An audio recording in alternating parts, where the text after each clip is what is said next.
Welcome to the Holding Priority Podcast, the Magic the Gathering CEDH podcast. I'm Cardboard Cryptid. I'm the Game and Ghost. On today's episode, we'll discuss the new Spider-Man set in Magic the Gathering. Not a whole lot of Commander staples in this one. Cool cards. The arts are really awesome and stuff, but I don't really see... If you think this is going to be kind of Final Fantasy level changers, I don't see that. Yeah, unfortunately not. Yeah. Yeah. I mean, maybe fortunately, maybe we still need some breathing room to figure out good cards, but yeah. This will be a set, not a good set, just a set. Before we get fully into it, let's go into the shuffle up. Is it going? Okay. All right. There we go. It's 5 seconds delayed for some reason. So we finally hit 100 subscribers on YouTube. And if we did a giveaway for the 100th subscriber, it would be Game and Ghost. So that's on me, guys. I thought I had already subscribed, and then I looked at it and I was like, oh, nope, it's me.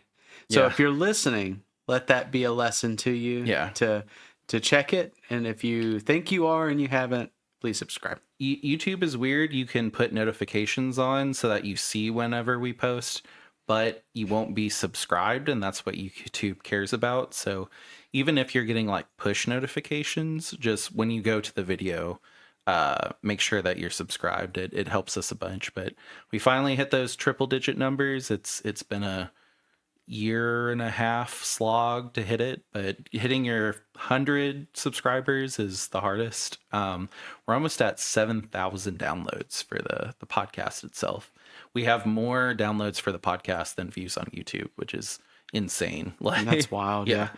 But I mean, I guess due to the nature of the podcast, it makes a lot of sense. Yeah. I mean, we're definitely like podcast first. I know a couple of people have asked to see like a video podcast of us, but you don't want to look at us for 2 hours. We're Magic players. Yeah, I could see that. It's like maybe I'll get my cat and put my cat up here, and yeah, no, we're not ready for that. Maybe when we do this full time professionally, and I have a room dedicated to this, maybe, but till then, no. But yeah, thank you for the 100 subscribers. That's a huge milestone for us.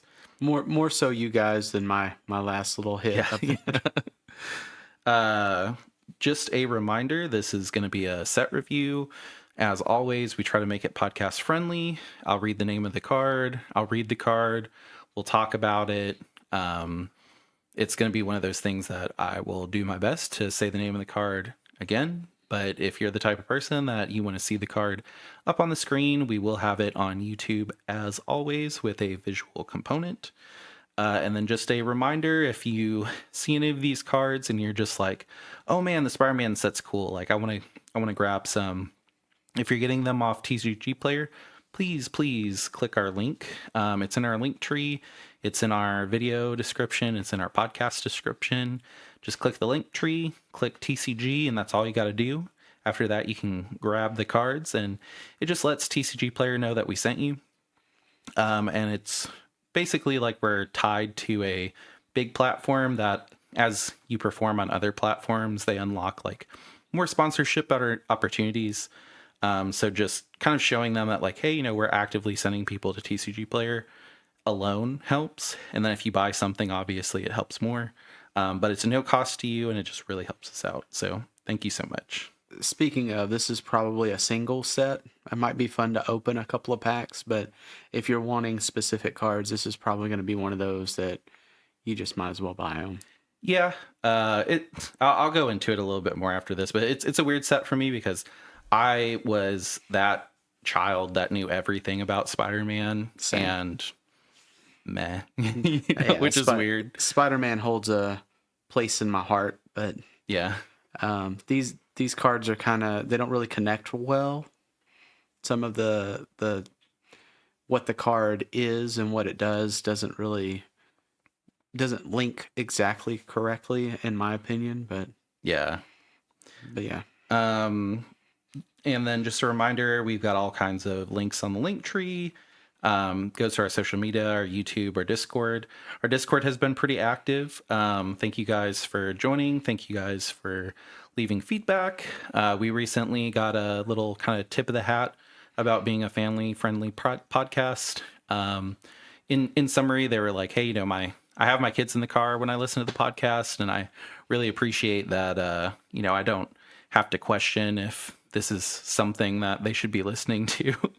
I had a stepson for a pretty long time, and I definitely had that same thing where I would want to listen to my podcast, or just like my phone would start auto playing the podcast. And, if he was in the car and my phone started auto playing, of course, it was always the worst thing that the podcast yeah. has ever said. So, Possible moment. Yeah. definitely family friendly first in mind. I had a job where I was able to curse for a very long time, so I miss it every once in a while, but definitely a attempt is made. So I'm glad that you guys appreciate that attempt, and it will continue. Do you think we should shout out the name? Yeah. It would be White Space Ninja. I don't know exactly when this will come out. Probably like the next couple of weeks. Yeah. So it'll come out. That's mainly, a good thing. Mainly me personally, not being date. So this will come out in the future on the 15th. In the 15th. But current date 15th. And then that being said, right now, Gaming Ghost, he was a manager of like a terrible place that would take his hours all the time. Yeah. And now he's not. So for now, we're going to start doing spell table games with the Discord every Tuesday after release. So we'll release this on the 15th, and then on the 16th, we should, say in advance and everything, but we're going to try to do a spell table night with the Discord on the 16th.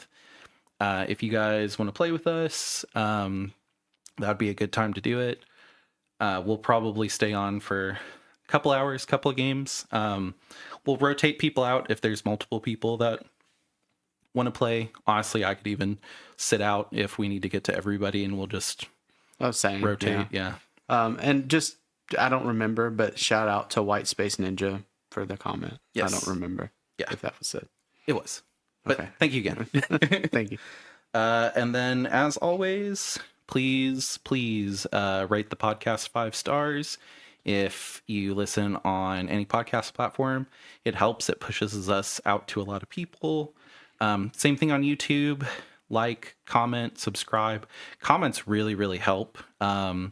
Even if it's just something as simple as like, great review, or like the smallest comment helps. The more comments, the more engagement. YouTube is just like, hey, this is a good video. That's kind of how it rates it, among other things. But the easiest thing to do is leave a comment. So if you want to be featured on our Shuffle Up, or just in general, like to reach out to us, and you're not like super savvy on Discord, that's the best way to do it. Also, in the lulls, if you have an idea of what you would like us to talk about, that's a good way to do it as well. Yeah. Our last one was about politics. It seemed like a lot of people liked that. It actually performed better than one of our set reviews, which is really cool. That's awesome. And that came directly from the Discord. That was something that people asked for. So if something comes up and you're like, I would love to hear an episode about that, that's great. Please let us know. I usually come up with the episodes, and I just assume what you guys want to hear as a fellow Magic player, but I would rather not assume. I would just like people to tell me. So I would take my work down. Plus, it interacts with you guys, which is awesome too. Yeah. And then, as always, I'm going to go over the card rating scale. So we do rate the cards. Card rating scale is 1 through 5, only whole numbers. On non-commander cards, 1 is I just think it's neat. 2 is put it aside for later. 3 might see some play. 4, I know this will see play in a certain deck. 5, this will be a strong add in any color deck the card can be run in. And if we're thinking that's going to be a CDH commander, or just a high-powered commander in general, we'll just rate it 1 through 5 on how big of an impact it'll have at the table. We do have Force of Will, 1 per review. We either mark the card as the best in the set, or overturn someone else's rating. I've already looked over these cards. I do not think I will be using it just as a sign of protest. But It will be a stretch to try to do. Also, we try to come up with a card that may be higher in value if you pick it up. yeah, I didn't really see a whole lot that struck that nerve too. we've been pretty accurate, especially on the uncommons like stock up. We were like, hey, this is going to be worthwhile. Like, if you're drafting, don't trade those away. Yeah, you might want to. Polywog Prodigy was another one. There was some uncommon from Takir too that we hit on the nose. Like we It usually was the scry or put to hand or something. well, that's stock Oh, up. that was stock up. Yeah, Yeah, I know. There's been a couple where it's just like we'll see it and we'll just go like, oh, this will be used in CDH, or it's if it's good enough for CDH, it's almost always good enough for modern, and those will pop up. So just FYI, we're pretty good at it.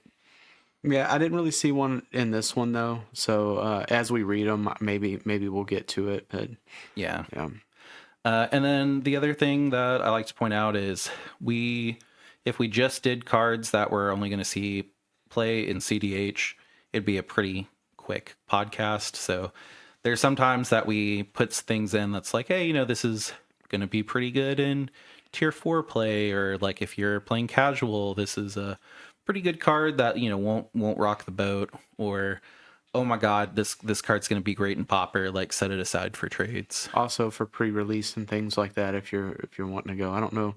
Will this one have a pre-release? Yeah, so it'll have a pre-release, but the set is so small that it won't be draftable. So it's like a pick 2 type of draft. I guess I can go into kind of how weird this set is. So this set, they didn't get the licensing to make the cards online friendly. So like Spider-Man will be paper only. I know for sure on MTGO they're going to have like a different name and art for every single card.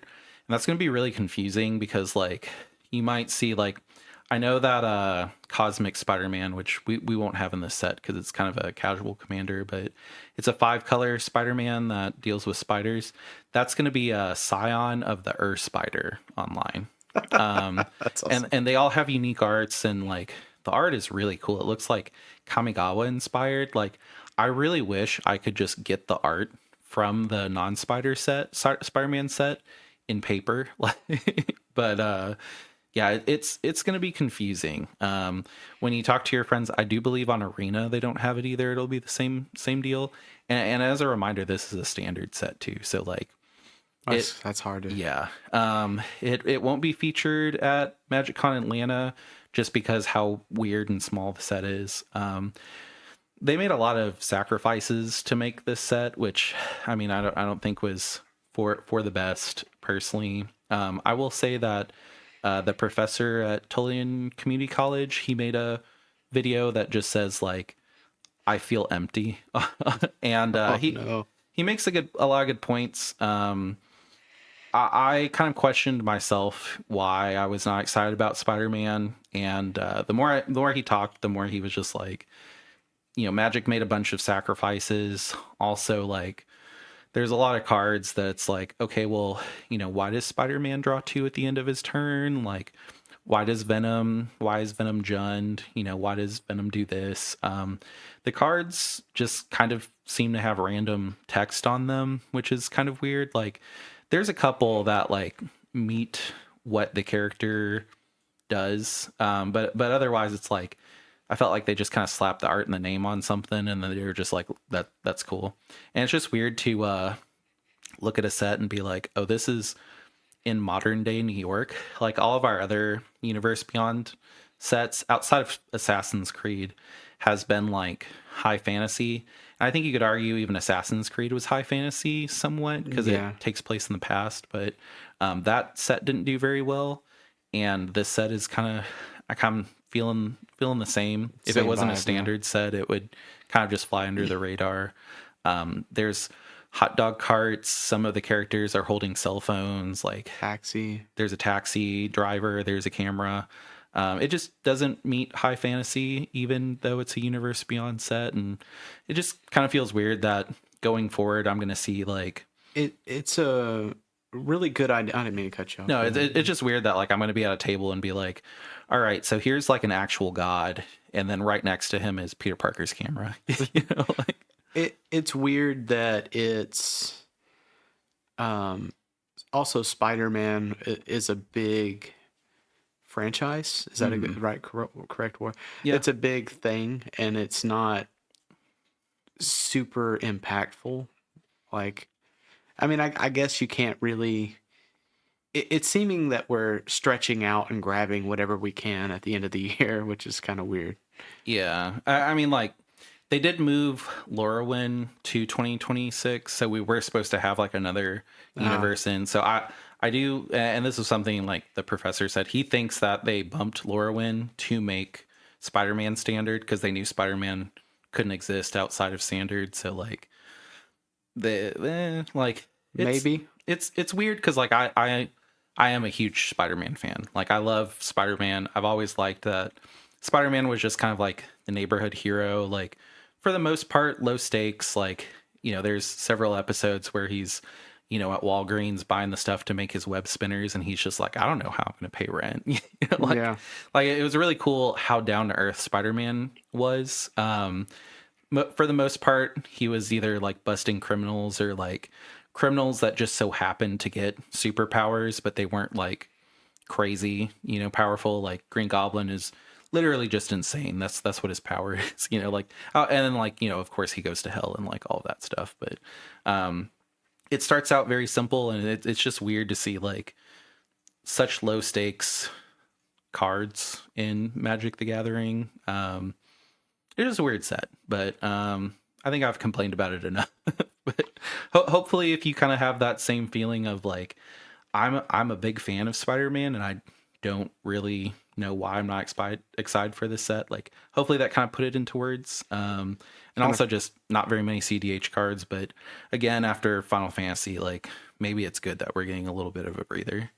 Yeah, I think that it's one of those.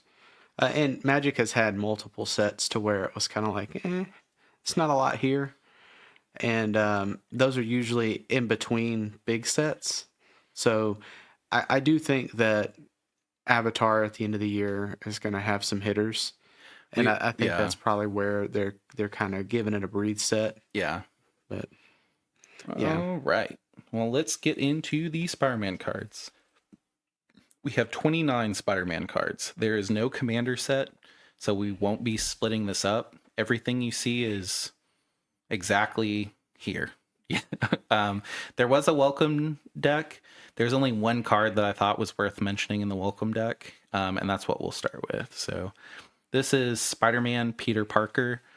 3 generic white. I mean, how dare they sell out who Spider-Man is right away? Legendary creature, Spider Human Hero. He has flying. Whenever you gain life, put a 1/1 counter on target creature you control. It gains indestructible until end of turn. That is a 4/4. So the only reason that I'm mentioning this is we've seen some Heliod Walking Ballista decks.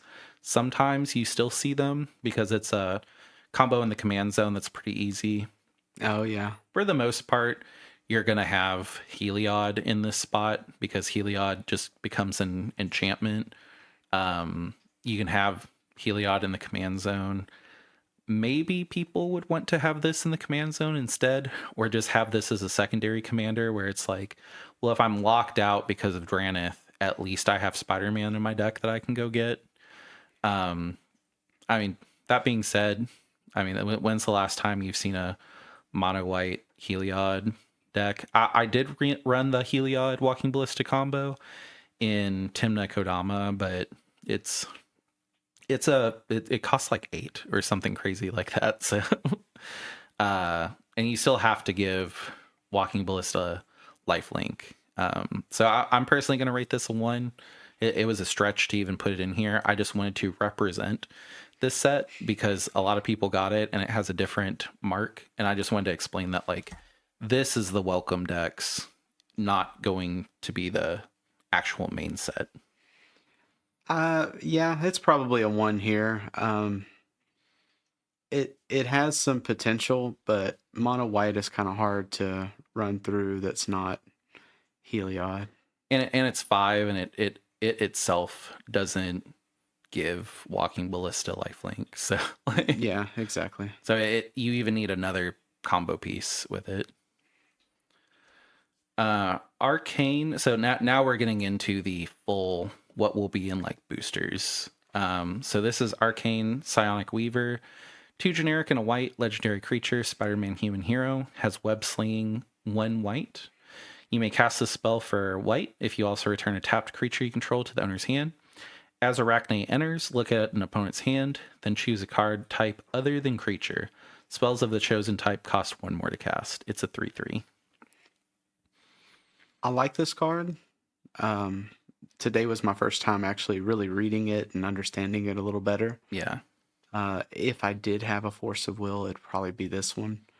But I mean, we have them if you want to use them. yeah, I'll use it for this one. Okay. I think that this is probably the play. Now, shout out, I am a big Spider-Man nerd, so my favorite is probably Carnage. So Carnage and Scarlet Spider, which I was sad Scarlet Spider wasn't. I like Scarlet too, yeah.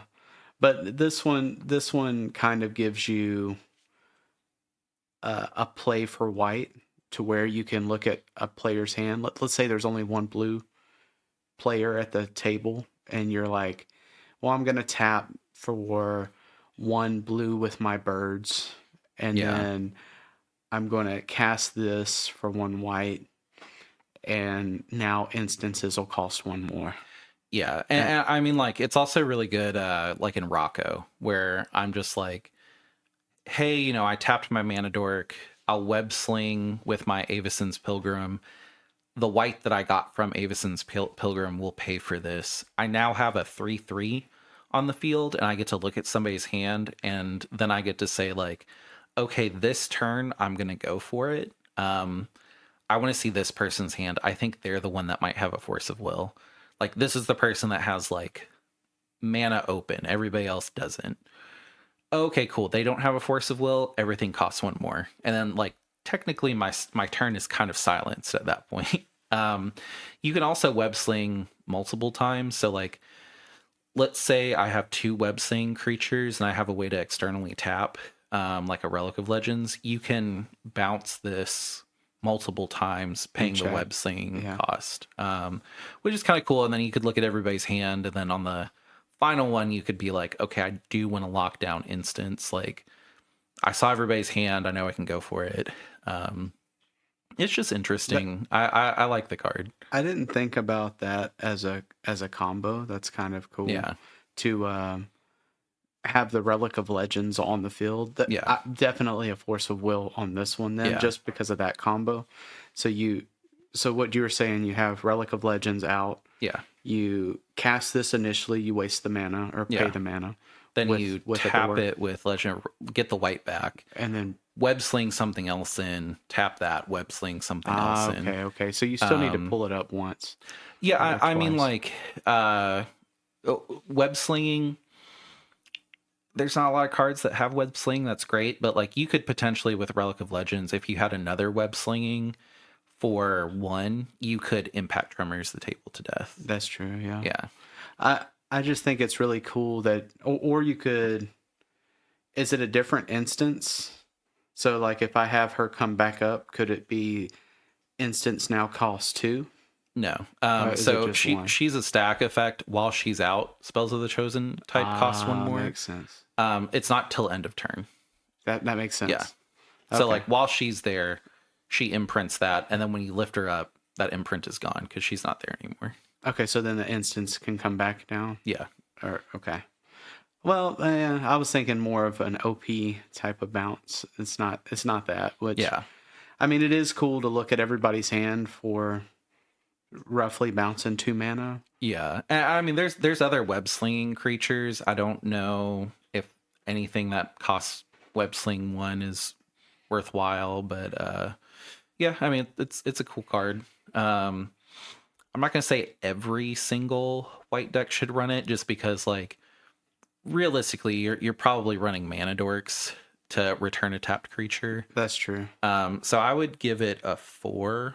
I think a 4 is probably where it should be, but again, this set is kind of hard to hard to use the Force with. Yeah. I think that out of this, it is probably one of the better ones. There is another card that I think you may use yours on. Is it red? Mm, Because that's what I'm using mine on. I could see that, yeah, Yeah. which is pretty crazy too. Yeah. Yeah. But I don't run a whole lot of red, Yeah. so. But anyway, I like this little guy Yep. or girl. That is Good. a 4 and Yeah. a force of will for Arcane Psionic Weaver. Then we have Peter Parker. Peter Parker, and I mostly have this to kind of show why these cards aren't great. But this one was one of the cooler double-faced cards. So we have Peter Parker on side one, one generic and a white. Legendary creature, human scientist hero. When Peter Parker enters, create a 2/1 green spider creature token with reach. So for one generic and a white, you get a 0/1 and a 2/1, which isn't a bad trade-off, especially something with reach. Like, I mean, if you're going against Tivit, like Tivit would just be like, dang, you know.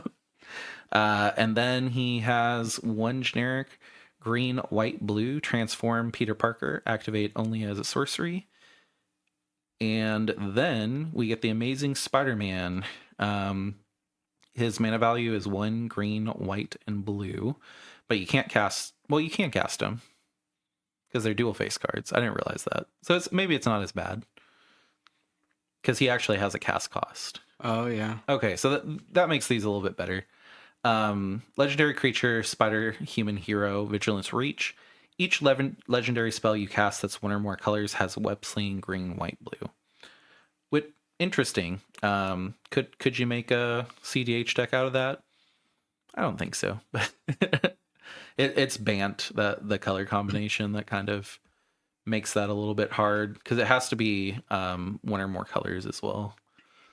Yeah, I think that the fact that you can be cast for that is a lot better than what we were discussing prior, to where it would have to transform, and if it does, you could just ping it. Yeah, and that's more of like a cautionary tale. So like Peter Parker, it's not great to cast Peter Parker in CDH because he costs one generic and a white. You put him out, he's a 0/1 though. So like me as someone that runs black, I'm gonna wait for you to transform Peter Parker. And then when you put the ability on the stack to transform, I'm gonna play my bowpasters, ping them. And all of these have 1 health for some reason, which ugh, you know. And then you've paid it, and then I've pinged it, and then it dies, and then I don't think it transforms anymore because it's not there. Yeah, it's just gone. It fizzles. But I did not realize that each side is castable. So pretty much we're ignoring the other side for CDH. I mean, this could be cool. I can't think of any dual color card that's crazy that you'd want to cheat out. Like I can think of like a bunch of mono green or like Hullbreaker Horror or something like that, but like you can't cast those because they're only green or only blue. Maybe there's some kind of crazy Simic creatures out there that like cost a whole bunch, but I mean we kind of saw that like Storm is broke. You know, Storm is one generic red, blue, green, and I built that deck, and it just didn't do anything because by the time Storm came out, I was just like, all right, well, it's like turn 4. I finally cast my commander. I can go off next turn, and then everybody would be like, oh yeah, we're already ready to combo, and I'd be like, oh okay, like Yeah, it's kind of hard to use these in a competitive format, just because like there's better in slot cards. Maybe not for this is Bant colors is what it is.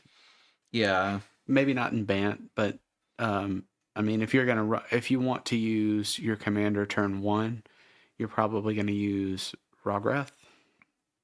And I mean again, not in that color combo. But I was trying to figure. My thought process was, where do you use Peter Parker? Well, you use it for 2, and then you turn on your free spells, which are in these colors usually just Fierce Guardian. Yeah, I mean, like, I kind of, while you were talking, looked up a couple of, like, Simic creatures that I know that because I've seen Rogthras, like the big creature Rogthras that people are trying to run. You get a Modi. So Modi is 3 generic, green, blue, and it has Cascade. And then spells you cast with converted mana cost 6 or greater have Cascade.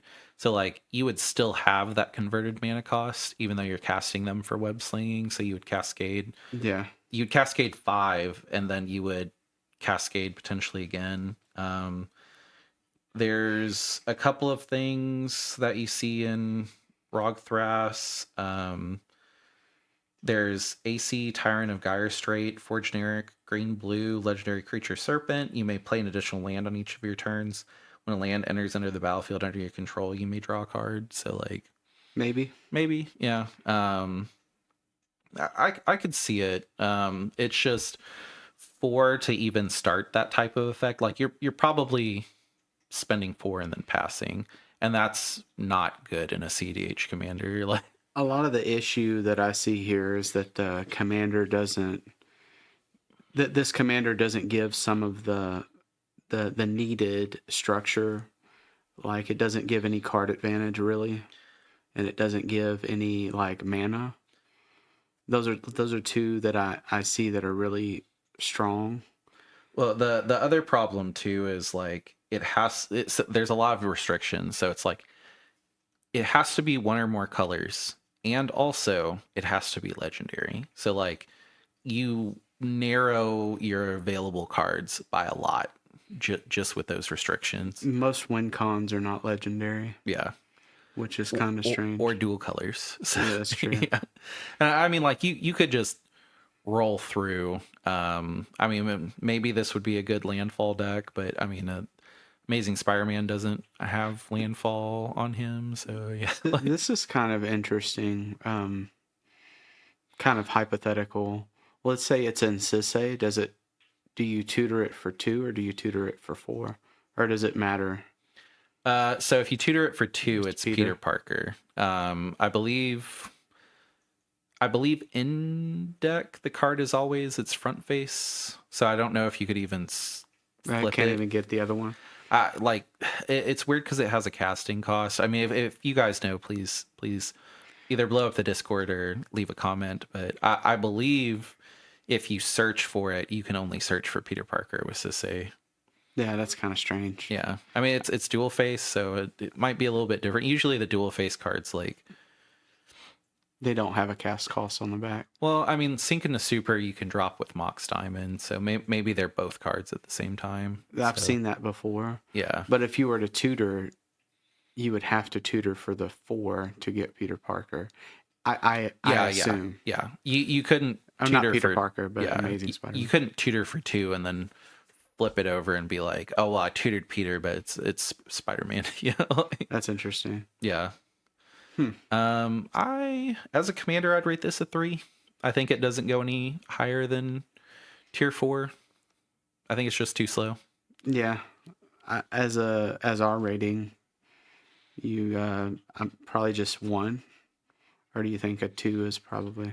Oh, like for CDH, it's a 1. It's a 1. But yeah, I mean, just cool. Yeah. Yeah. Next one is Rent is Due. That is a 1 white pip enchantment. At the beginning of your end step, you may tap 2 untapped creatures and or treasures you control. If you do, draw a card. Otherwise, sacrifice this enchantment. I think this is really good in Marnius. At the very least, it turns your Smothering Tithe into draw. I've seen a lot of situations where like somebody plays Smothering Tithe and they have like 2 cards in hand and everybody's like, I don't care if you get a bunch of treasures, like here have 20 treasures, you have 2 cards in hand, you know. I feel like especially like Esper decks, it's you either get a lot of treasures or you get a lot of cards, and it's hard to kind of hit that medium of okay, you know, I have a lot of treasures. I would like to just have more cards so I can cast more things. This is kind of good because it turns your turn into a draw 2 at the very least. Maybe Tivit would use it as well. I'm kind of looking at it for Terra, but I'm not sure because it would be creatures that I'm tapping. Yeah. And it's on your end step too, so And then I wouldn't be able to block with Terra. I yeah. kind of like Terra to die. For sure, Marnius would like this. Yeah. Tivit, I could see. Yeah. I wouldn't run it in Hashton, but I mean, Hashton, if I'm being honest, lately has not been a CDH deck. Oh no. I've been losing a lot. I just gotta figure it out. I've swapped like 12 cards out, but I think it's good. And in the comments, if you're like, this is good with this deck and this deck, put those in there. Not just trying to bait you. I'd really like to know what would like this card, because I do think that it's got potential. I just don't know where exactly. yeah, and like someone had talked about it for Blue Farm, but I was like, well, Blue Farm likes to attack with their creatures, so like, probably not. And maybe in a lull, maybe you could do it. But Yeah, but I mean, I don't want to include a card that assumes that I'm gonna be losing. That's true. You know? Yeah. Like, I think that it's good. What do you think? A 2? yeah, I was thinking too. I was actually looking. I mean, might see some play. I think this for sure goes in Marnius. I mean, have we seen a bunch of Marnius lately? No. I would say 2. If Marnius was more of a factor in CDH, it's a good deck. You know, it's better than Hashton. I'll admit that right I'm now. I'm gonna change mine and say it's a 3, just because I do see it in Marnius. Yeah. And Marnius, every big tournament, I've seen at least one Marnius. Yeah. So I can see it. If you're a Marnius player and you're like, this is it, this is a card. Yeah. You know. So that's a 3 for Rent is Due. Yeah. Just side note, it's been kind of interesting. So I prized out quite a bit with Hashton before Final Fantasy, and now with Final Fantasy, I don't know if I've just played with the deck so much that like my brain is broke with it, or Final Fantasy pushed a whole bunch of decks like higher. But I got 5th. Like we went to 3 tournaments last week, and I got 5th in one of them. But otherwise, I've been like really struggling for wins lately. So Well, yeah. I mean, your deck is still pretty scary. I think that it's just kind of letting some of the dust settle. yeah, But I will say with Terra, over our last 3 tournaments, I've placed 4th, 10th, 4th. Yeah. So just when you were saying that, like the deck is scary, we ended up in a situation where someone had Smothering Tithe out, and they had like 25 treasures because somebody wheeled, because they were just like, I don't care if this person has a bunch of treasures, and that person didn't draw into anything to win, but they knew I was going next, and they played a Mayhem double and went, what, how much life are you at? And then cracked 18 treasures just to kill me. that's funny. Because I had I had a crazy hand. I had like 30 cards in my hand, like because I had a Consecrated Sphinx out, and they were just like, I have to spend 20 mana to kill this dude. And I was just like, you know what? That's a win in itself for me. So like, Yeah, that's a crazy scenario. plus also like in our round that we got matched up, I had a Platinum Angel out, and someone was on Kark's Eye, and they were just like, I don't really know what to do with a Platinum Angel out. Like I could try to win, but I mean, I won't win. There's a Platinum Angel out. Like who runs Platinum Angel? So it's been fun. It's been more fun than win, but it's been kind of pushing more towards win lately. I mean, getting 5th in a tournament felt really good. Saturday we have a pretty big tournament. I'll hopefully have some good news next podcast, but you know, we'll see. The same. I mean, Terra's been right there, but I need to. I don't know if it's player error or if it's deck, but it was kind of funny. We went to a place, and I actually played another Hashton, and played them in a tournament. And then the next time I went to a tournament, they were on Rogthras, and they were like, "Yeah, I'm not playing Hashton anymore after seeing you play it. Like you tried to win with Shroom on turn 2. That's the fastest I've ever seen it. Like my deck's just not there." yeah. And I was just like, "Oh, like you should still play it," but like, Next card is Chameleon, Master of Disguise. 3 generic and a blue. Legendary creature, human, shapeshifter, villain. You may have Chameleon enter as a copy of a creature you control, except his name is Chameleon, Master of Disguise, and you can cast him for Mayhem. And then as a reminder, Mayhem is you may cast this card from your graveyard for 2 generic and a blue. If you discard it this turn, timing rules still apply. And he is a 2/3. So this is really good in any Krark deck. Maybe this is one of those cards that's got a lot of value, even though it's not rare. Yeah, that's another thing I forgot. It's uncommon. The Mayhem, maybe you use what is the Faithless looting. yeah. Maybe you faithless it out, and for 3 you get another card. Yeah. I mean, it itself, if it's discarded, it gets its own Hashton trigger. Also, maybe Vivi. Get 2 Vivis. Yeah, I could see that. It's definitely not a card you want to draw with Vivi. Yeah. I mean, like, if you're looting with VV, you can loot it away. And then just 3 it.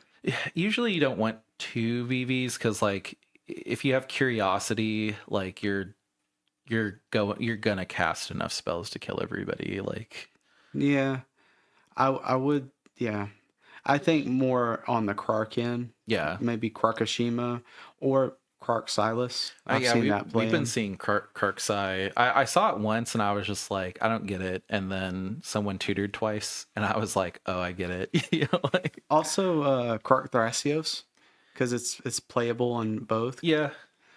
And Krark Thrasios loses. Well, no, it doesn't, because you could still use the is it Prodigy?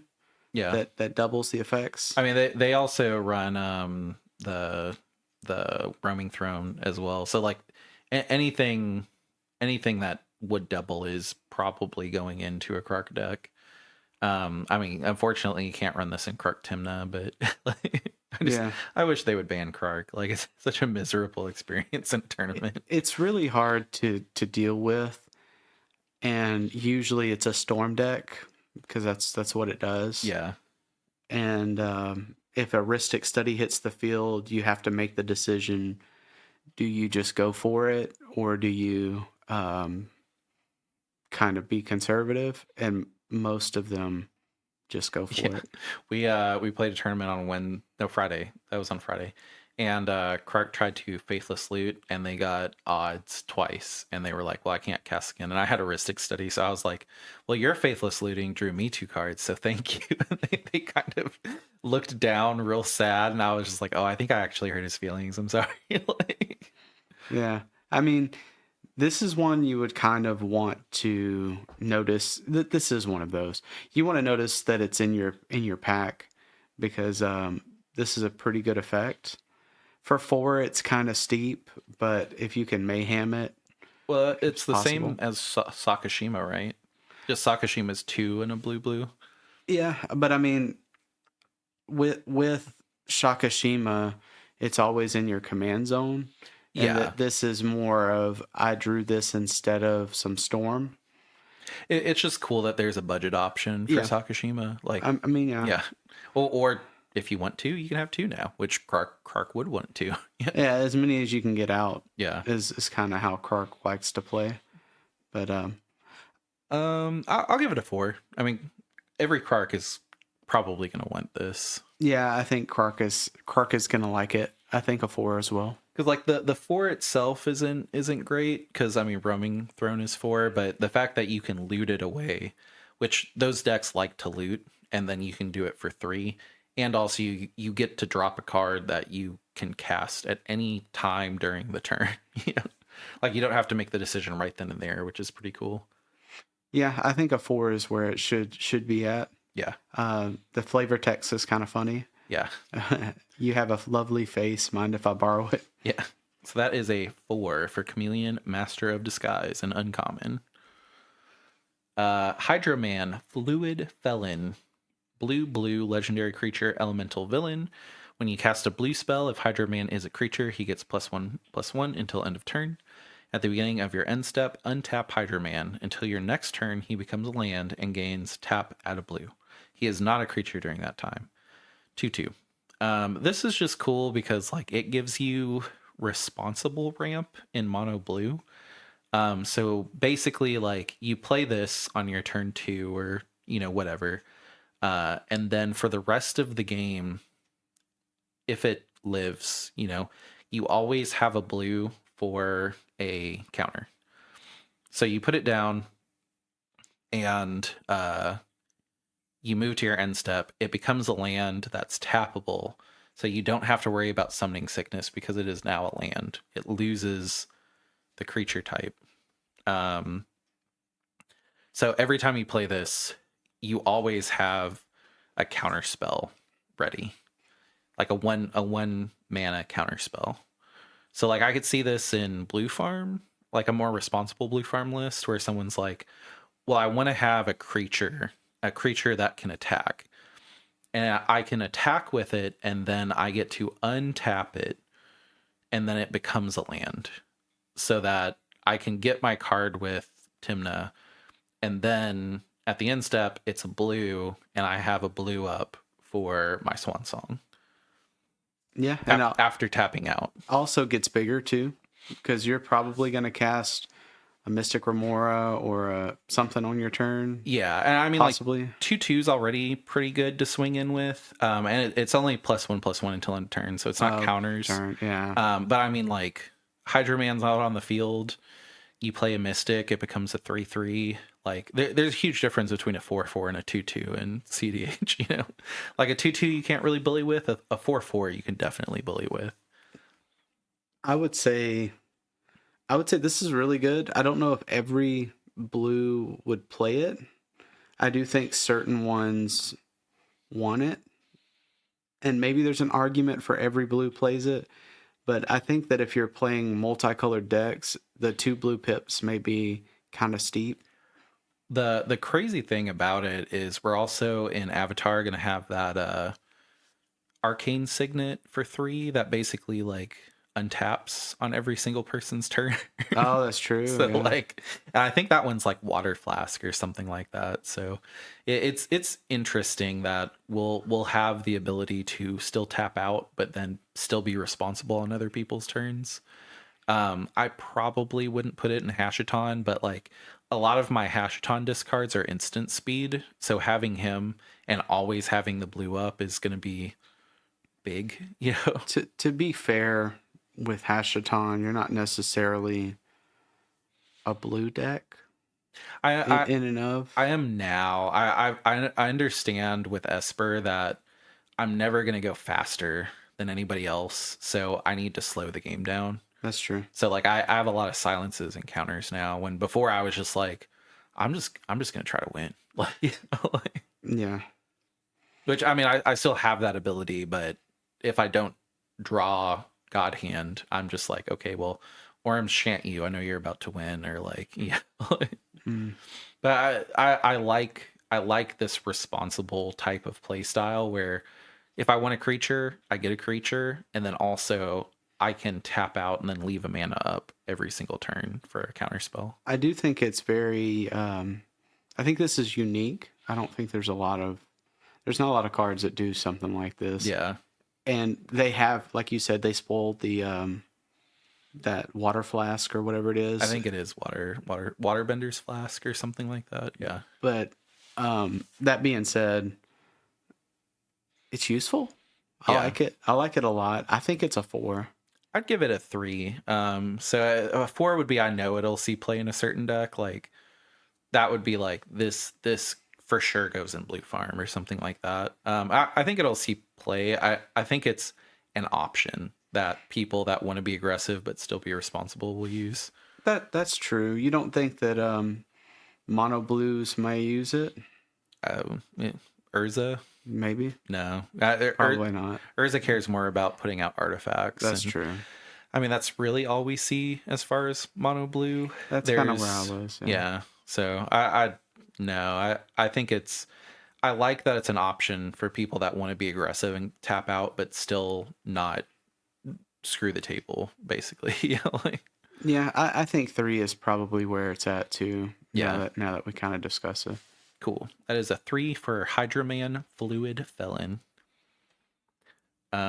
This one I've seen a lot of people excited about. Lady Octopus Inspired Inventor. Single blue pip, legendary creature, human scientist villain. When you draw your first or second card each turn, put an ingenuity counter on Lady Octopus. You may cast an artifact spell from your hand with mana value less than or equal to the number of ingenuity counters on Lady Octopus without paying its mana cost. It's a 0/2. Um, so I mean, I guess if you have like a Ristic or a Mystic up and you play this, you get a max of 2 on your turn and then 2 on each other person's turn. And then you could cast an 8-cost artifact out of nowhere. I think that this was right there, but they missed a mark. I think that this should be artifact human scientist. Yeah, I mean, Because artifact would fit with it, yeah. yeah. And not to just do hypotheticals, but I think that would make this way more useful for something like Urza. Yeah. I mean, like, you can't make a 1-drop that great, but I mean, at the same time, we also have Ragavan, so, you know. I mean, I don't think it really makes this too much better. It would turn it into a 1-drop arcane signet that could also drop big artifact spells in Urza. In Urza. Yeah, yeah. But Urza's not. I mean, we have monocolored decks like Magda, which are Yeah. just madness. Yeah. This one, it's right there. I don't know what you use it for. Even Sisay, like it's kind of Yeah. I mean, I was about to say in Sisay you could drop chromatic or something. your chromatic, you could drop the cauldron, like you could drop Marvin. Meh. Like, you know, like I don't really know. So the problem, and this isn't a problem, the card would be busted, but if it said you may put an artifact spell from your hand, that would be different. But the fact that you have to cast it, like if I'm casting a basalt for free in Kennen, like, do I care? Yeah. Not really. You know, like, I mean, it is cool to drop a basalt for free and then all of a sudden have 3 extra mana, or like drop an arcane signet for free and then get a free colored mana. Like, I can see it. Like, let's say on your turn you play Lady Octopus, you draw a card, you draw into a soul ring. You can't drop the soul ring that turn because she'd have summoning sickness. But like, I see it. You know, like, play her turn 1, draw your card, put an ingenuity counter, drop a free soul ring. Meh. So You know, so like, it gets the counters no matter what yeah, on your on your draw step. yeah, Okay. I mean, even then, I think that personally, this is just like neat. I think it's almost viable. I just don't know what deck might want it. yeah. I'll give it a 3 because like it's a good effect. It also is a 0/2, which a 1-drop with 2 toughness is pretty good. It could also just sit there and, like, if I had a Bowmaster, I'd be like, do I really want to ping it? You know, like, do I want to invest 2 to kill this thing? It's one of those things that I'm probably never going to kill, and all of a sudden somebody can drop like a 5-cost, 6-cost artifact in 2 or 3 Yeah, turns. maybe it's a sleeper. Yeah, Maybe that's it. I mean, it's in Ristic Mystic yeah, colors. I could see a 3. I was gonna say put it aside for later, but it's either it's neat or it's gonna play. I don't think you put it aside. I don't think it's gonna be an expensive card. yeah. I mean, it's cool. It's cool. It doesn't really do anything crazy in the current meta, but I could see a meta.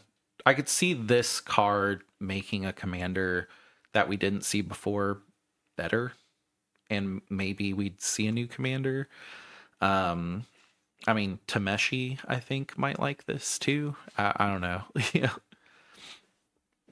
But yeah, I'll give it a 3. I'm with you on 3. So that's a 3 for Lady Octopus Inspired Inventor. This is the card I've probably seen the most hype about. So this is Norman Osborn on one side, Green Goblin on the other side. Yeah. So Norman Osborn, 1 generic and a blue, legendary creature, human scientist villain. Norman can't be blocked. Whenever Norman Osborn deals combat damage to a player, he convenes. For 1 generic, blue, black, red, transform Norman Osborn, activate only as a sorcery. Or you could just cast him for the same cost. Green Goblin, legendary creature, goblin human villain. Flying Menace, spells you cast from your graveyard cost 2 less to cast. Goblin Formula, each non-land card in your graveyard has Mayhem. The Mayhem cost is equal to its mana cost. So you could put this guy out, you could wheel, and then all of a sudden you have every card in your deck, or like every card that you wheeled costs 2 less that turn. So Mayhem you can cast multiple times? So it gets marked with Mayhem when it's discarded. Oh, okay. And then once you cast it from the graveyard, it no longer has Mayhem? Yeah. So you may cast a card from your graveyard for its Mayhem cost if you discard. No, I guess it stays the entire turn. That's what I was thinking. Yeah. So you could wheel for a red, and then wheel for a red again, and then wheel for a red. Is that kind of what we're... is that the world we're living in right now? I just realized Mayhem doesn't exile it. That's what I was thinking too. That's dumb. I mean... Is that right? Yeah, I think so. And there's no minimum, so let's say... It's kind of silly. Why would they do that? That's really silly, man. I honestly think that... Yeah, so you can just keep casting wheel for red. I think that this is going to be a broke commander. I don't know if it's better than some of the other Grixis. That's my problem with it. Yeah, like I've seen a lot of people say that this is going to replace Kefka, and like it's broke, but it's I would say it's more broke than Storm. I'll admit that, but the draw is what's good with Kefka.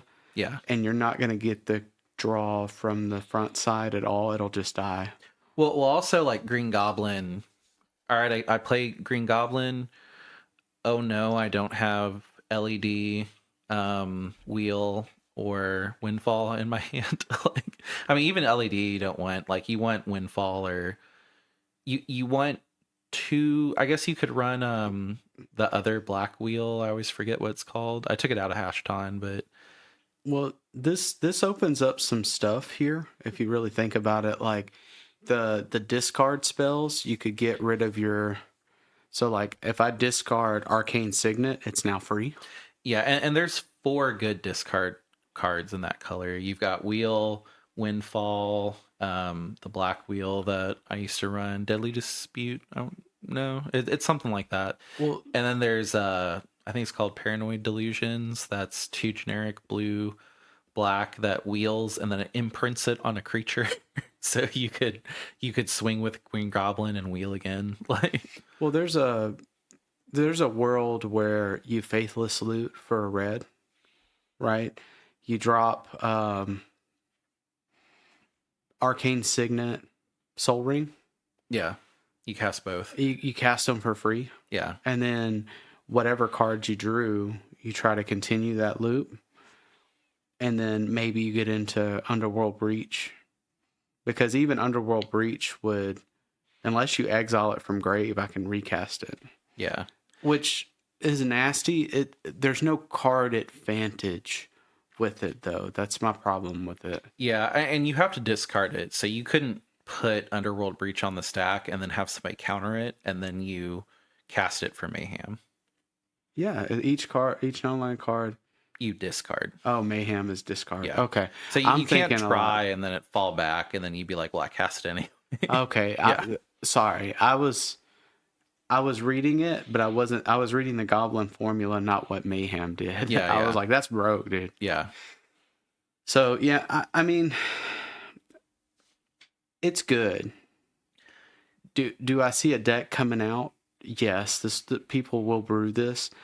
I do think that in Grixis there's better options that are faster. Well, I also Kefka is the same but better in my opinion. Yeah. Yeah, no, because Kefka gives you I think Kefka is better with the draw.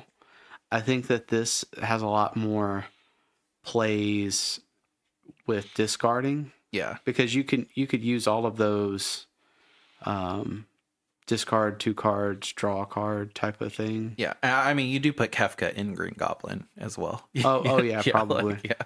Probably, yeah.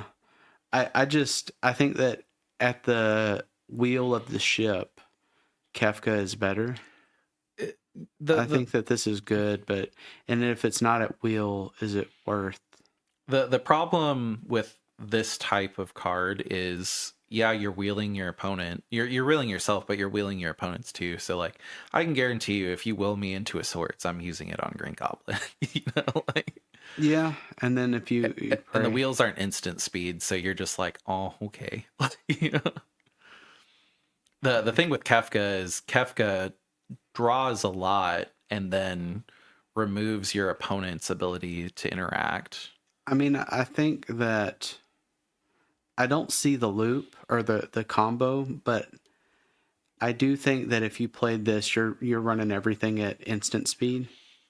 So you're using your flood collar or your whatever it might be. If you play this, you're running the tiniest CMC that you can get outside of your wheels, and you're ad nausing Oh, to get it. after you play Green Goblin, That makes sense. and then you're wheeling everything that you ad naused into the graveyard, and then you're just like, I win. You know? Like, and the other thing too is like, the best win con in Green Goblin is Thassa Demonic, and you don't care if those Or cost two cost less to less, yeah. cast. I mean, like your counters will, so like you can Fierce Guardianship for blue and stuff like that. So Maybe there's loops with because this is also in uh Bowmaster World. yeah, I don't know. This is good. What the exact lines are, I'd have to kind of brew it around.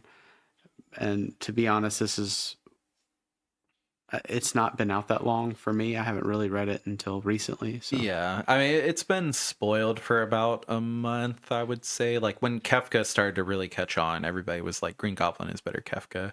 Like if you're running this deck, I would suggest building it as an ad nause deck, and then you play Green Goblin, you add Nas the turn after Green Goblin, you get all of your wheels, you find a way to discard the wheel or cast the wheel, and then all of a sudden all of your rocks are free, and you just play all of your rocks, then you like keep going. um I think if you're not building this as a low CMC ad Nas deck, like probably not doing it right. Like you're gonna want like 14 rocks to turn on like Mox Opal and stuff like that. Like you're gonna want to rush Green Goblin out, and you're gonna want to be able to add Nas on like turn 3, probably at the latest. Yeah, like I do think that those little 2 rocks, you probably run a lot of those talismans and things like that. oh yeah, Because you just drop them back out. you run every talisman that you can, but you're also trying to keep it low for you're trying to keep it low as well for like ad nos. But I mean, two costs is not No, terrible. two Yeah, two is fine.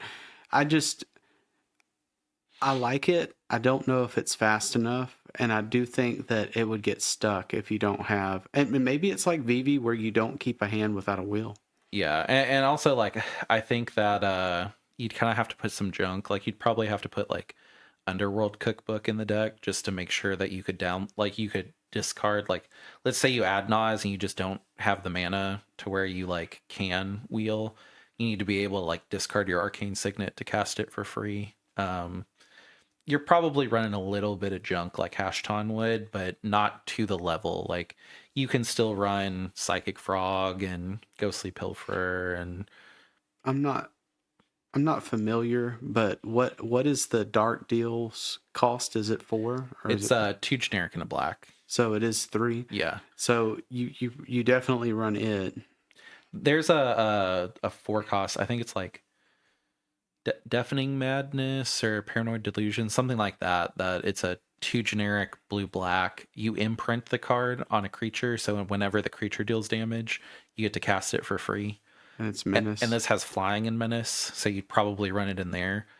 And if you discard it, it costs blue black instead of two blue black. So, but like you definitely need a discard outlet in this deck. Which, I mean, of course you're running a Lion's Eye Diamond, But This is definitely the best commander we've seen in this set so far. yeah, And I mean,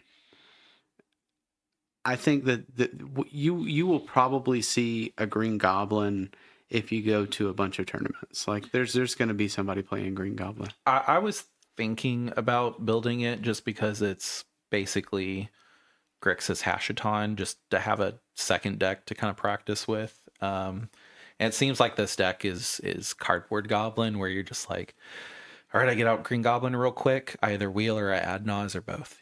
Like, Yeah, and I think that wheeling, if you want to run every wheel you can, yeah. and including dark, I would probably put Dark Deal too. The unfortunate part of this is you can't play Necropotence in this, which Necropotence is a Grixis staple. So Yeah, but like you could, and then you could lift it. well, you wouldn't. You probably don't need it because you run all three wheels here, and then you do ad nos for sure, and then everything else is just kind of fodder. Yeah. I mean, for sure you run Born Upon a Wind, and you run the Valley Flood Caller just to be able to do those at instant speed at the end, because you will discard cards at the end of the. Well, you only care about. I mean, I guess if you overdraw and you discard them, like I would rather, instead of running those cards, just run things that discard. That's true. So like Ghostly Pilferer. Would you be able to play from the discard step? Like, let's say I have a Born Upon a Wind, I wouldn't be able to play that. No, because no one gets priority in cleanup. And the only reason you can with Necropotence is because. The only reason I can is because Hashton puts a trigger on the stack. That's true. Yeah. So any triggers like Get Rog or Hashton will move you out and move you back into instep, and you have priority in instep. Well, you people do it in with Necropotence to do a win as well. Mm-mm. You have to have something outside of Necropotence, because Necropotence is a trigger on the end step. That's what it is. So because there is a trigger. You discard, and then if something says like, if you discard this card, like a trigger goes on, it'll move you back into end step. So like Hashaton, the reason I'm able to clear off silences is I go to discard. I'm not talking about that. I'm talking about.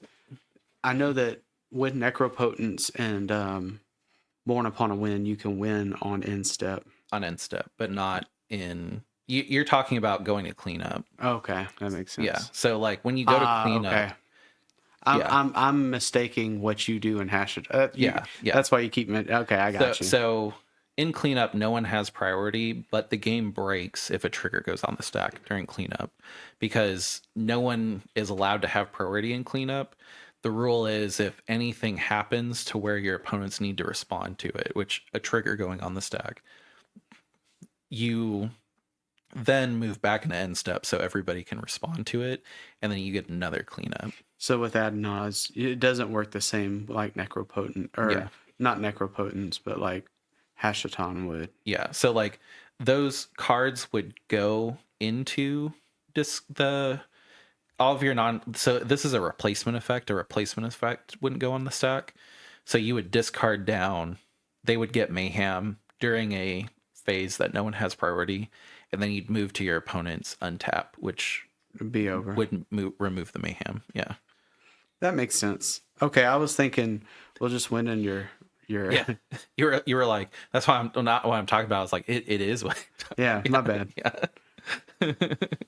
But But yeah, I mean, like, I think this is a good commander. I would rate it a 4, I guess. I mean, I don't think it's as good as Rogsai. I don't think it's as good as a lot of the other. I don't think it's as good as Kefka. But like, if you want to play a silly cardboard goblin discard deck, like, I think you could do okay with it. Like, I might build this. I kind of want a second deck to play around with, and I built Godo, and just Godo's not it. So yeah. I would say this is a 4. Yeah. All right, that is a 4 for Norman Osborn / Green Goblin. This next card, Secret Identity, it's a blue instant. Choose one. Conceal. Until end of turn, target creature you control becomes a citizen with base power and toughness 1/1 and gains hexproof. Or Reveal. Until end of turn, target creature you control becomes a hero with base power and toughness 3/3 and has flying and vigilance. This is a VV card. Yeah, for sure. Like VV's like what, a 0/3 to begin with? Yeah, I think so. So like you get 3 more mana with a blue. And also like let's say like each mode is viable. So like let's say it's not your turn and you draw this, then you're like, oh well, I need to keep VV safe. He just turns into a 1/1 with hexproof, like you can't remove him now. Yeah, hopefully you have a Bowmaster and he draws. Yeah. So it's one of those things where it's like, well, it has a hexproof, so you'd have to do it on top. Oh, that's true. Yeah. So it's one of those things that like in VV both modes are relevant. Like it's either okay, I spend a blue and I get a 1/1 counter, and then you get 4 extra mana with Secret Identity because you get the 1/1 counter for casting it, and then he goes from a 0 to a 3. So it's kind of stupid. Yeah, that's kind of broke. And then also it's hexproof now if it's not on your turn. And has vigilance. It gains hexproof. It has flying and vigilance. So like let's say for some reason you run out of steam and you can't get any more curiosity triggers. You just go to combat, swing with VV. It deals damage to somebody. You get to draw a card. That's rough. Yeah. It's pretty good. I mean, I also do like that it's a play on the unmask card. Yeah. Which I'm sure if you've been on social media at all, you've seen that. But if you haven't been, it's the same. It's basically the same art as Unmask from a older card, which a lot of people thought was cool, including me. Yeah, I like this. I like the art on this too. It looks cool. Yeah, this is a 4 in VV. 4, yeah. Yeah. That is a 4 for Secret Identity. I don't think it's playable outside of VV, but this might be a money card. Yeah, it's an uncommon. Yeah, it's an uncommon. I like to make those initial tidbits just because you may open a pack, and if you open that pack and get kind of trash in the rares, this may be sitting kind of like an unseen gem. Yeah, I mean, like it's relevant anywhere. Like in Modern, just turning something into a 3/4 for 1 is relevant. You know, they have 20 life over there, so. And it's flying and vigilant. Yeah. So I mean, it's a really good pump spell. Like imagine playing. Oh wait, no. So Modern has Simic Toxic. It's not Toxic. Infect. Mm-hmm. So they have that unblockable Infect. That you're just like, it's a 3/4 with flying and vigilance now. I mean, it doesn't even need to be unblockable. Like, you could just turn anything into a 3/4 with flying and vigilance, and it'll probably get through. I think the biggest thing here is it doesn't lose the text. Yeah, which is pretty nuts. Mm-hmm. But I do like this. Yeah, I think this will be a staple in Modern Infect, Simic Infect. Not that it's run a whole bunch anymore, but yeah. Cool. We gave this a 4. Yep. All right. For Secret Identity. Next one is Spider Sense. 1 generic and a blue. It has Web Slinging blue. You may cast a spell for blue if you also return a tapped creature you control to its owner's hand. Counter target instant spell, sorcery spell, or triggered ability. So this will counter Thassa's ETB. That's broke. For blue. Yeah. I mean, it'll also counter, try to counter Demont Consultation and Taint Pack, but it's a lot funnier if you use it on the ETB. I do think that a spell like this was needed Yeah. because there's a lot of plays that happen with abilities, and with Yeah. this it's a lot easier to. This is specifically triggered ability, so you couldn't counter like a Sisei activation. Oh, it's just triggered. Yeah. Okay. We had consigned to memory that counters, and you can replicate it several times. So like, arguably consigned to memory if you're trying, or like stifle. But I mean, you could web sling this and stop a Final Fortune lose the game trigger. Was that triggered ability? I think it is the ability of the card. I Yeah. think it is. But yeah, I mean, like, we saw the Final Fantasy counter, and I thought that was going to see a lot of play. And you have to sacrifice a legendary creature for that one to be blue, so people didn't run it. I thought ROG decks were going to run it. I haven't really seen them. This one's a little bit better. It's a blue, and you just have to return a tap creature you control at its owner's hand, and also it's better than Dispel, I guess, because Dispel is only instant, right? So you would take this out in Dispel's spot and put Spider Sense in. I think that this would be. I think that this is. I don't think it's a 5, but I do think it's a 4 for sure. I mean, it's better than an offer you can't refuse. Oh, for sure. Well, offer is any non-creature spell, though, right? Yeah, it is. Is it? Yeah. I mean, it's for sure better than Dispel, and we see a lot of Dispel plays. So I think that I don't know if this is better in just a mono blue deck, but I do think with other colors, if you have a dork, this is useful. Well, because you can also stop your pack trigger.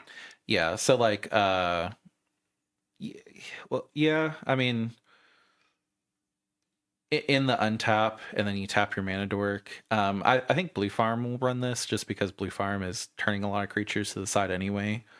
So like, you're always going to have like a tapped creature. I mean, green is definitely going to use this. Like, I think I'd see it quite often in Kinnan. There's not a lot of like, you definitely want creatures out for this, but I mean, in CDH we have creatures. A lot of them are going to be tapped, or they have a tap ability that you can just be like, oh, okay, well, first let me, on top of your triggered ability, tap this and get a green, or tap this and get an effect, and then now that it's tapped, Spider Sense. Like, if you have a Relic of Legends out, you can tap the creature. You can have no mana, tap the creature for blue with Relic of Legends, and then Spider Sense. Or you could use Enduring Vitality. Yeah. Enduring Vitality is also nasty with this.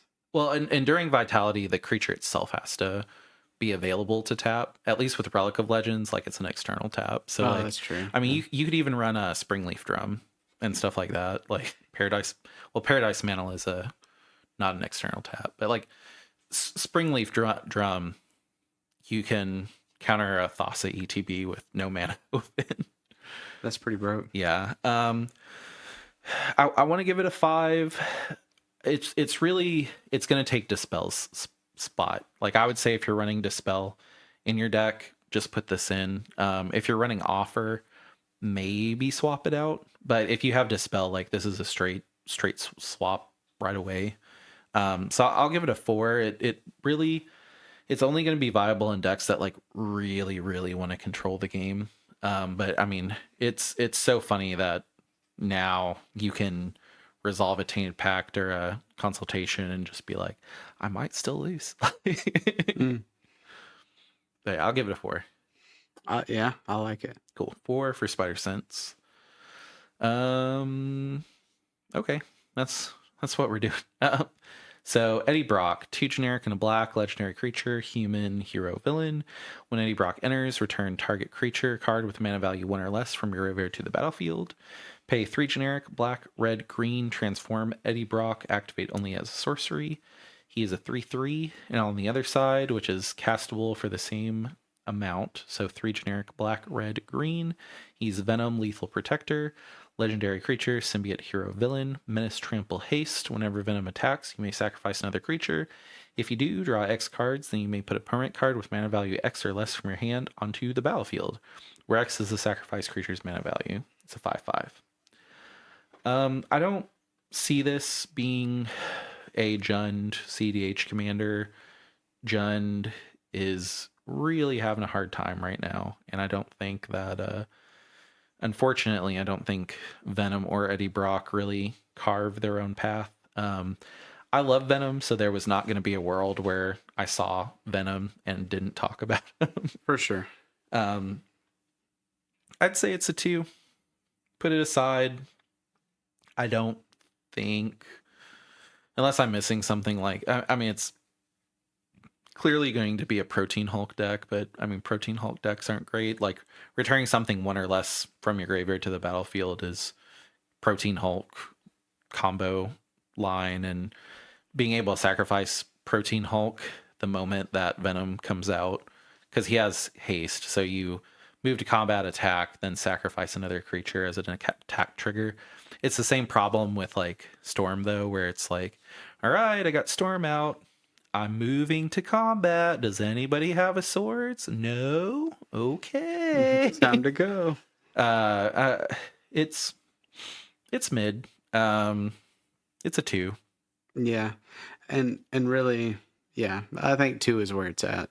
I love Venom. I don't want to spend a whole bunch of time on him, but yeah. Let's give Venom Lethal Protector and Eddie Brock a 2. Gwenom Remorseless, 3 generic black legendary creature, symbiote, spider, hero, death touch, lifelink. Whenever Gwenom attacks until end of turn, you may look at the top card of your library at any time, and you may play cards from the top of your library. If you cast a spell this way, pay life equal to its mana value rather than pay its mana cost. It's a 4/4. It's Bolas Citadel, but it has to wait a turn to attack. So why would you run this over Bolas? Like, I mean, maybe the mana value. well, it's the same mana value. I thought Bola Citadel was higher. I'll look.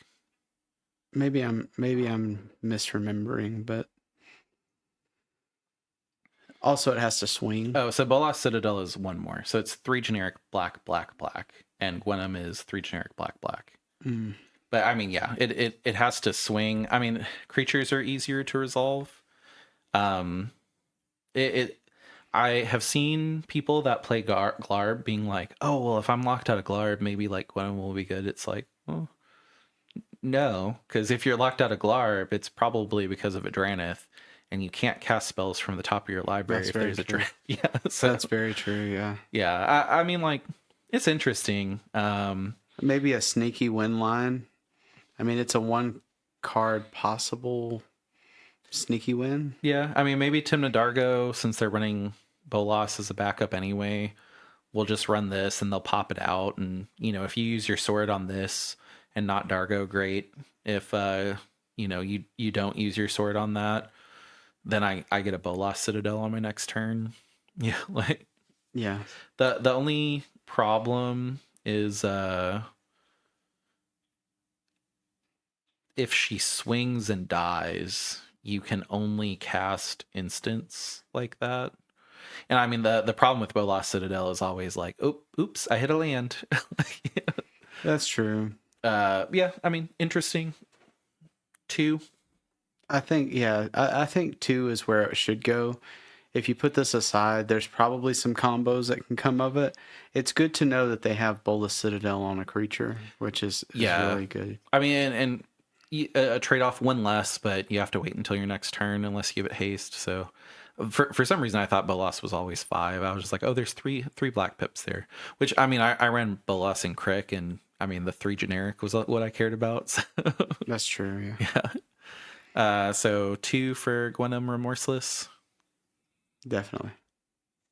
The Soul Stone, 1 generic and a black. Legendary artifact, Infinity Stone, indestructible. Tap, add a black. 6 generic black, tap, exile a creature you control, harness the Soul Stone. And then once it is harnessed, it gets the Infinity ability. At the beginning of your upkeep, return target creature card from your graveyard to the battlefield. I'm going to make a spicy... I'm going to make a spicy uh, prediction. I think every Marvel set is going to get a Soul Stone, and once we get all of them, and probably the Gauntlet, we will have Exodia in 5-color Exodia in Magic the Gathering. That'd be really funny. Yeah. Is this card good? No, it's poo poo. He would really only run it in Crick. You would pay 1 and 2 life for an Arcane Signet. It has indestructible, so like if somebody tries to wipe the field of all artifacts or all 2 or less, you get to keep it, and it adds a black. So it immediately, you pay a generic, it immediately refunds itself, and you get, you know, a mana rock for that turn, and future turns. Ooh, sorry. Even though you see it in Crick, I don't want to give it a 4 because I feel like that's too good. I don't even know if Crick would want it 100%. I think the fair play for this one is 3, and it just might see some play. Yeah, I'll give it a 3 for things that care about having indestructible artifacts. But yeah, my prediction is every single Marvel set will get a Soul Stone, and then at the end, with all of them, we'll have an Exodia type effect where you just win the game. That'd be really funny. Yeah. It should be a snap. Yeah. That'd be kind of cool. Yeah, like I don't know if it's like maybe they print Thanos and he has Eminence, and it's like if you reveal all of the Infinity Stones in your hand, you win the game. I mean, it'd have to be a commander card because Infinity and Stone is now a type, like a subtype. Like for them to print that, they had to make Infinity and Stone a subtype, which is weird. But that's weird. Yeah. Yeah, I think a 3 is where it's going to be, especially with the playability in the future, possibly. Yeah, I mean, we'll probably have like a Sangan type of creature that'll seek out Infinity Stones and like That'd stuff be like really that. funny. Yeah. But yeah, three for now for the Soul Stone. Spots Portal, 2 generic and a black. Instant, put target creature on bottom of its owner's library. You lose 2 life unless you control a villain. It's basically an exile effect for things you don't want to go to graveyard in mono black. So like talking about Green Goblin, maybe they'd run it. I think the CMC is a little bit too high for removal. It's 1 less than the one that you can cast for free. Go ahead. I'm sorry. Yeah, it's 1 less than the one that you can cast for free. So maybe they would care about that for ad nauseam. But you know, if somebody puts out a Grand Abolisher and you know for sure that they could just revive it on their turn anyway, you'd want this over a Swords or something like that. But overall, I think it's a 1. It's a 1. Yeah. I would feel so bad if I went to start food chain and somebody put Squee to the bottom. Yeah. But in response, you would sacrifice it on top of the target. Oh, that's true. Yeah, so it doesn't even do anything. Yeah, that was another one that I was thinking I was like, oh yeah, you could just use it with Squee, and I was like, who casts Squee first? Like nobody. That's true. Yep. So 1 for sure. Yeah, it's interesting. It's something to think about, but yeah, it's just neat. Electro, Assaulting Battery, 1 generic red legendary creature, human villain, flying. You don't lose unspent red mana as steps and phases end. Whenever you cast an instant or sorcery spell, add red. When Electro leaves the battlefield, you may pay X. When you do, he deals X damage to target player. He's a 2/3. That's a 1. Yeah, this is a cool card. Like the fact that it gives kind of like a Jelly Beans Omnath effect on a Burgie is kind of stupid. I mean, Burgie is any spell you get a red. This is only instant or sorceries. And then also it's kind of funny if you just all you can do is just stock up a whole bunch of red. You're just like everybody's like that needs to go, and I'm just like, well, whoever removes it is dead because I have 40 mana. If you remove it, I'll kill you. I don't really know where this goes. I mean, you'd said maybe in VV because it's instant or sorcery spells. I feel like VV wants to drop a whole bunch of 0 rocks though. So like, I think that I hate that it's not a wizard. yeah, But at the end of the day, I think that Krark would still like this. I think that Vivi will like this. I think even possibly Atali, maybe. Yeah. You're not going to use the unspent mana, but maybe you do. I mean, it could push you into. I mean, really, Atali, you're trying to resolve it turn 2 or 3. Like, if someone was playing mid-range Atali, maybe, but mid-range Atali, somebody's going to drop a Rhystic Study or a Mystic, Then and you're out. Yeah. then you're just done. Like, Atali doesn't win late. You know, like you don't have a lot of ability to set up with Atali. It's I'm in and win, or someone sets up a Rhystic or a Mystic, and then I just really hope my slot machine luck is good. Maybe Rao. Yeah, I could see Ral. Uh, I mean, it's really any deck that has Burgy. Maybe you want a second Burgy if you're storming with instant or sorcery. It's a good card. I think it's a 4. You know, I do think that we'll see it for a long time. I do think Ral is probably the best deck that it goes in. I mean, I don't think it's a commander itself. No, I don't either. I don't. I think it's a 99. Yeah, But I do think it's very good. I like was just joking about the one. you'd have to cast 120 spells to kill the table with the Electro Assault Battery and be able to recur them 3 times. So, Yeah. which I mean could happen, you know, but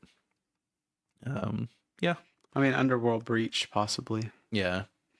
I'll give him a 4. I think he has potential that I'm not seeing, and I mean also Bergie's great, you know. So yeah, 4. 4. That's a 4 for Electro Assaulting Battery. Heroes Hangout green. Heroes Hangout red. Sorcery. Choose one. Date night. Exile the top 2 cards of your library. Choose one of them until end of your next turn. Play that card. Patrol night. 1 or 2 target creatures get +1/+0 and gain first strike until end of the turn. We're seeing a return of red storm. Either is it or just red. They want these type of effects that exile the top cards of their library. Really, in CDH, if you exile the top 2 cards of your library, you're probably only going to play one of them anyway. So for a red, just to dig 2 and have one of them in your hand is pretty good. Do you have to choose it, or you could do either or? Choose one of them. Oh, you do until the choose end it. of your next turn. You may play that card. Skip that sentence. Yeah, and it's not until the end of your turn. It's until the end of your next turn. You may play that card. Yeah. So like, you could Heroes Hangout, hit Squee.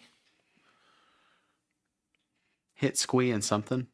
Yeah, hit Squee and something. Keep the Squee exiled, and then choose to play the other one. Yeah, that's pretty nice. Yeah. 2. I mean, it's probably a RAL card, but still a 2. It is an uncommon. Yeah. I would say be on the lookout for this one as well. 2 is probably where I'd put it. Yeah, I don't think Patrol Night is relevant. I mean, in VV, I guess it would be. It's a cantrip. It lets you dig, and it makes VV a little bit bigger. So maybe. Yeah. But yeah, I mean, it's a. What'd you rate it? I forgot. A 2. A 2? Yeah, it's a 2 for Heroes Hangout. I mean, I'm sure there's a play somewhere, but anyway. Yeah. J. Jonah Jameson.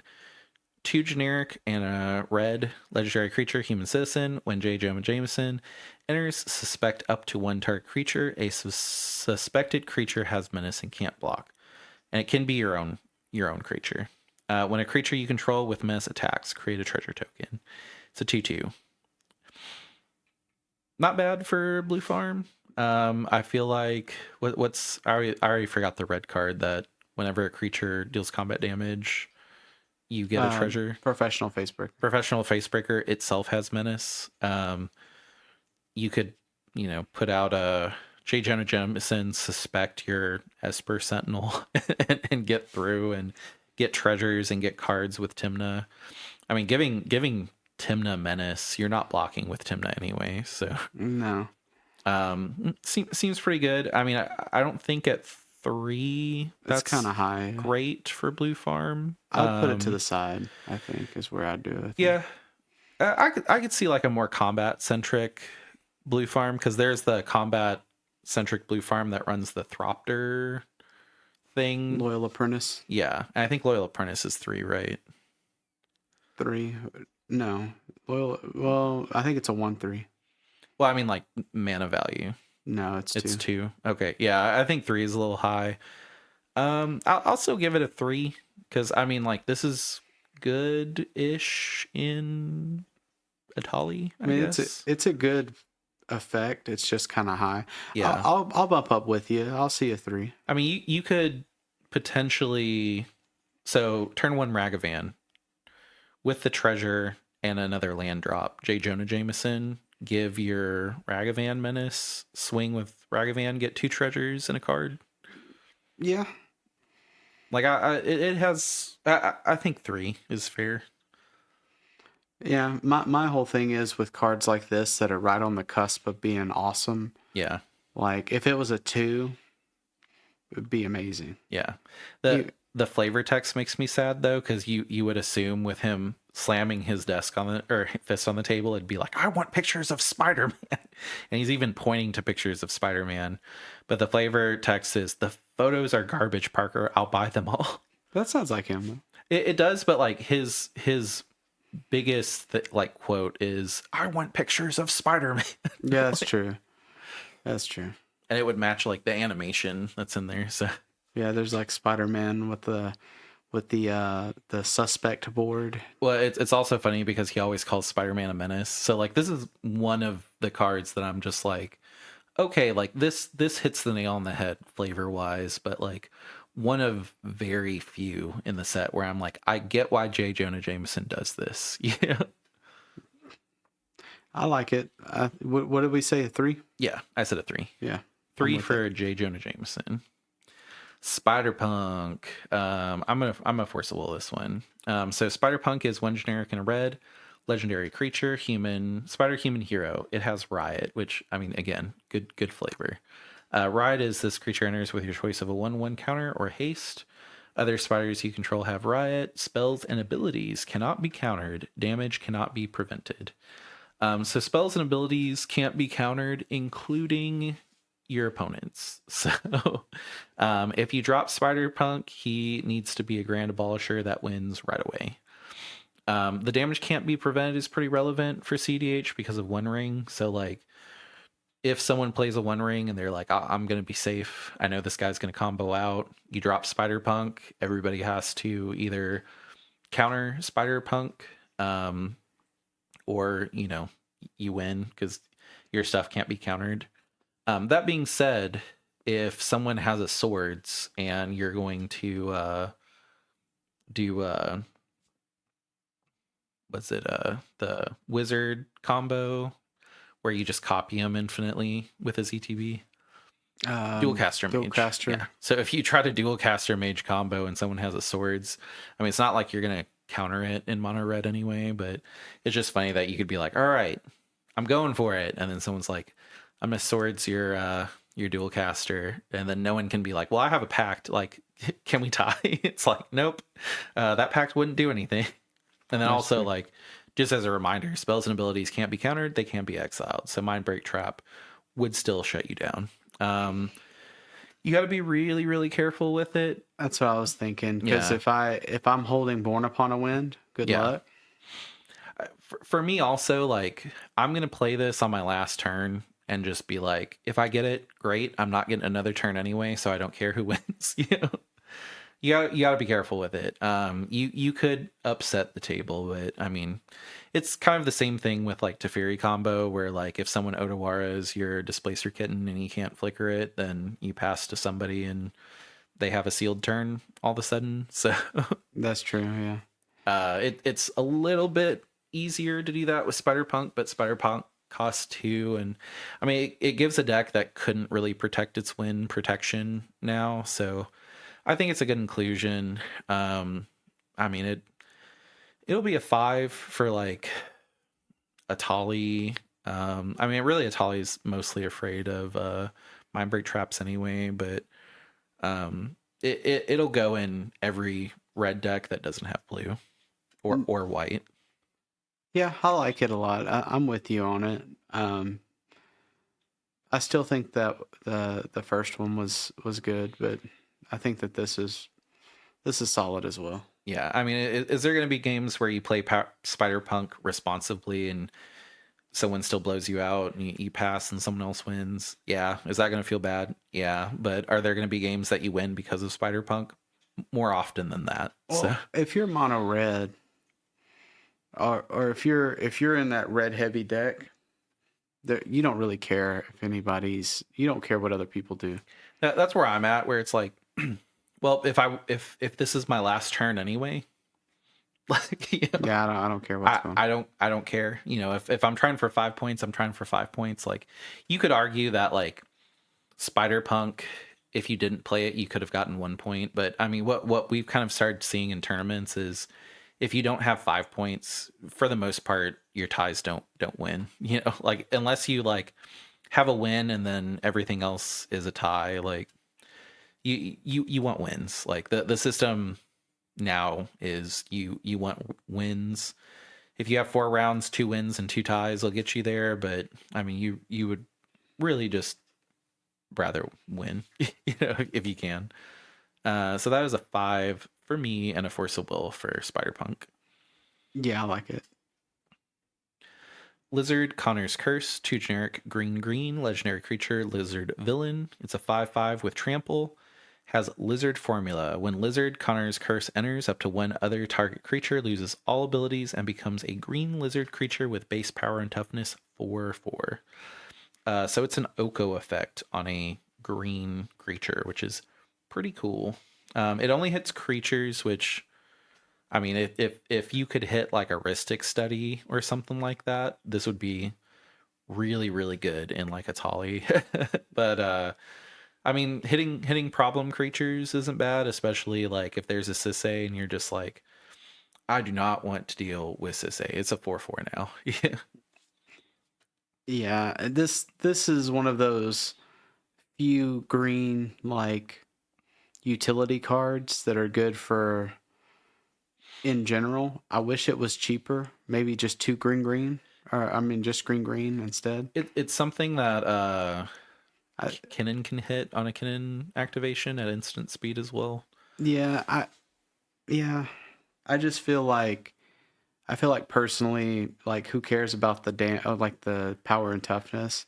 I'd Yeah. rather it be a 2/2 or whatever makes it more, because that's really what you're getting. Give up trample. Yeah, I mean, like, I really in CDH you don't care about power toughness anyway. Like, you're getting the effect and a 5/5 blocker, and Nah, I like guess so. the lizard itself cannot kill Connor. So like if the lizard swings, you can block with Connor. Um, that being said, like, when's the last time you had to deal with an Oko? Not recently. When's the last time someone played that enchantment that turns your commander into a 3/3 and it draws them a card? Like, that costs 2 and no one plays it. That's true. I'll be spicy and I'll just say it's neat. Like, yeah, it's cool that this is something Kinnan can hit as a like Hail Mary if somebody's about to win, but I mean, what happens if you turn Thassa into a 4/4 lizard? You still get the ETB. Like, what happens if you turn Atraxa into a 4/4 lizard? You still get the ETB. They flicker it. It comes back as Atraxa. Yeah. Like, it doesn't. It's not gonna do as much as what people think. Like, if you're running mono green, yeah, it's cool. But I mean, if you're running mono green, you're not interacting. You're just going. That's true. And all of the mono green decks are usually is it Lumra? Lumra Yeah. is probably it, and then maybe a couple of Elf Ball here and there. Yeah, and I mean, I could see Kinnan running it as like a Hail Mary, like maybe I'll hit it in a Kinnan activation, but I mean, Kinnan's trying to win first, usually. So, Yeah. yeah, I'll be spicy and I'll just say it's a 1. I don't know where it goes. Yeah, I'm at a 1 as well. I think it's good utility, just too expensive. Yeah. And I mean, like, there's a enchantment that replaces itself that costs half as much, and there's a planeswalker that, yeah, it is blue green, but I mean it's a planeswalker and you can get that effect multiple times and it does other stuff. Yeah, just run Oko.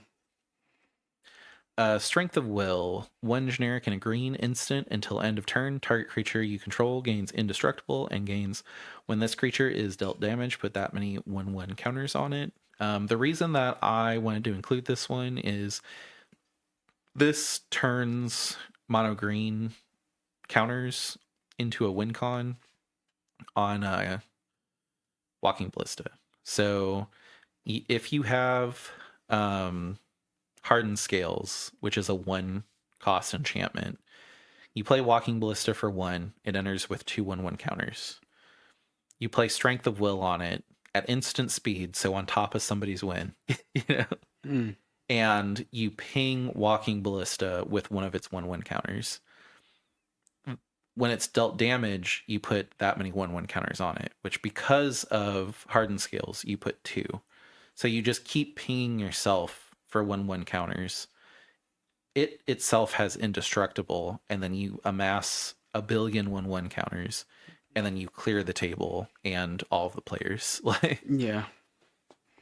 I mean, it's a cool win con. Yeah. Or it's a three-part win con. it's a 3-card win con, but you only need to cast Strength of Will when you have Hardened ready. Scales and Walking Ballista out, and you cast.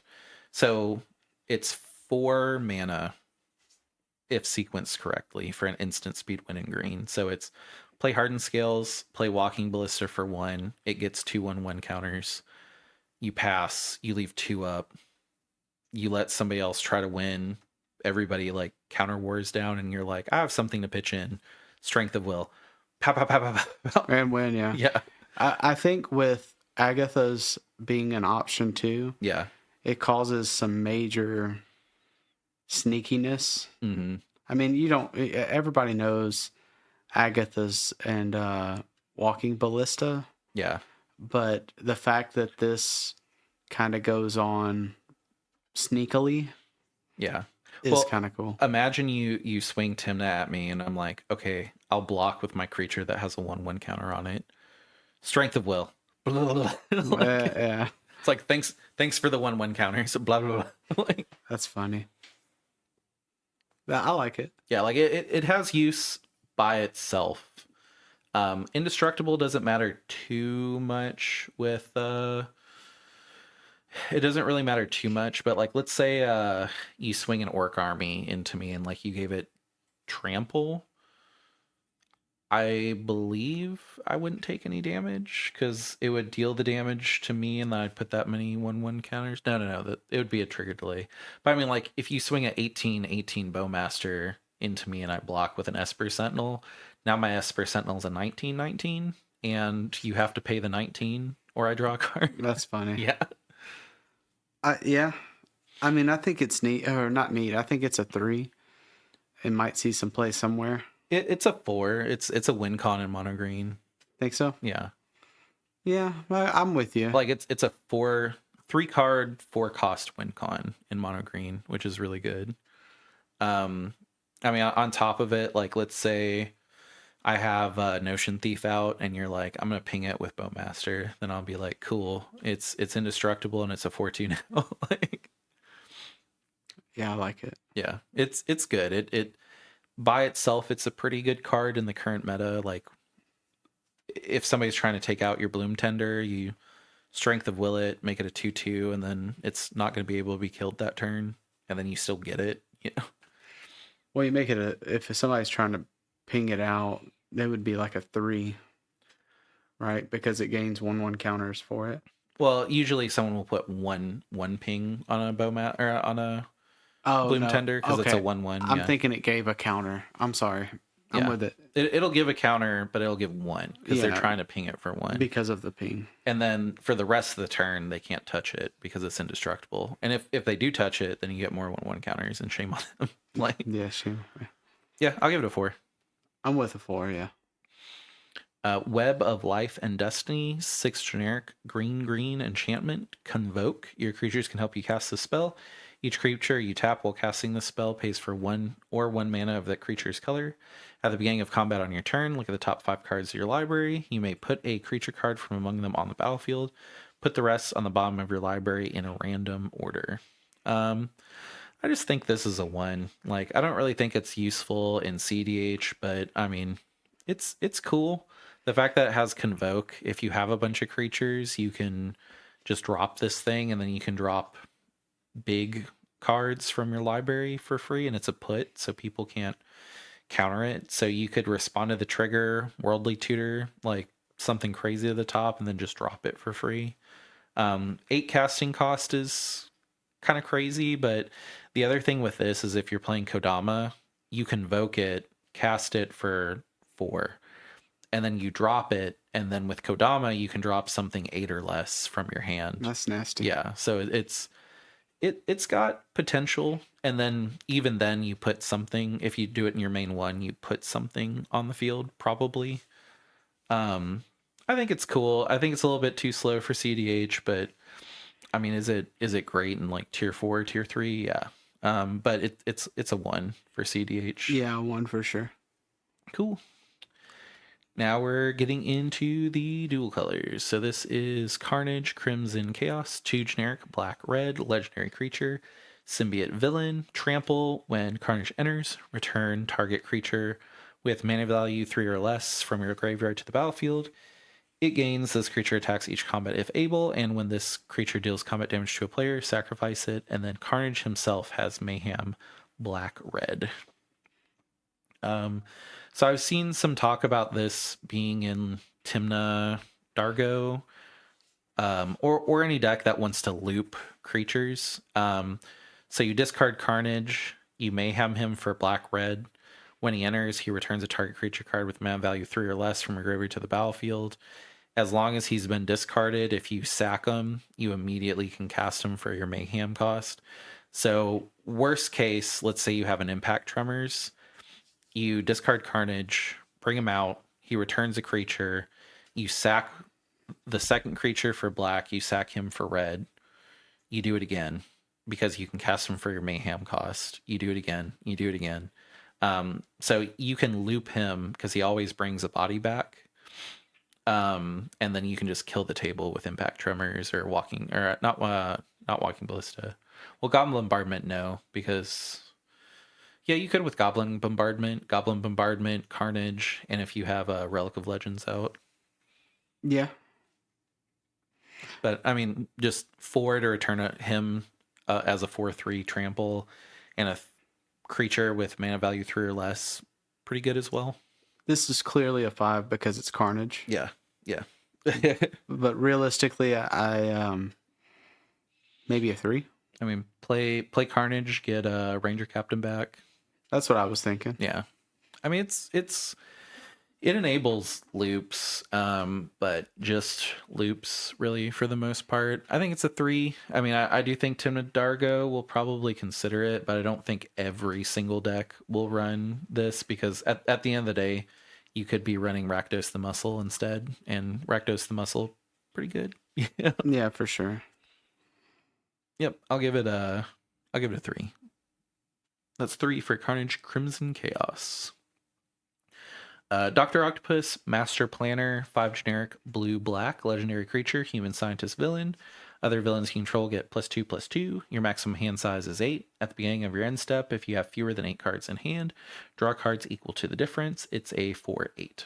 So this is kind of old school Jingataxis, but on a big butt. So if you reanimate this, like let's say you drop your hand, like you entomb, Dark Ritual, play an arcane, or Dark Ritual, Entomb, play an Arcane Signet, play a Reanimate. You get a 4/8 Dr. Octopus out for 7 life, and you draw probably like 5 cards. Yeah, like he kind of fits the slot of Jingataxis in a Reanimator deck, or like, you know, if I'm discarding him, he becomes a 4/4, but The problem with Jingataxis in the Bowmaster meta is Jingataxis is a 5/4, so if you redraw your hand, someone will just ping him out. This is a 4/8, so like let's say you redraw your hand. Yeah, someone can put like 5 damage on him, but Dr. Octopus won't die. Also, this is a plus and a negative. He doesn't drop your opponent's hands, but like Jingataxis does. But with Jingataxis, number one, Jingataxis is 10. So this is 3 CMC less. And then on top of that, there are times where like I play Jingataxis and the person next to me wants every single person drop their hands but me. So it becomes a one-on-one when the people that drop their hands maybe could have pitched in. Because most times if I'm getting Jingataxis out, I'm tapping out for it. So I have to hope that I draw a free counter. This for a card to get printed in a Spider-Man set where I'm just like, this is maybe a better Jingataxis. Kind of weird, but I mean, that's what he is. Yeah. I do think that adding the extra color is good. Yeah. Because Jingataxis would be just blue. Yeah. I think that's a positive. I think having the 8 as the toughness is positive as well. I don't think you're running Jingataxis in a not reanimator deck in CDH though. Like he might as well be blue black. Yeah, that's true. Yeah, like I mean the only decks I've seen run Jingataxis genuinely or Hashaton.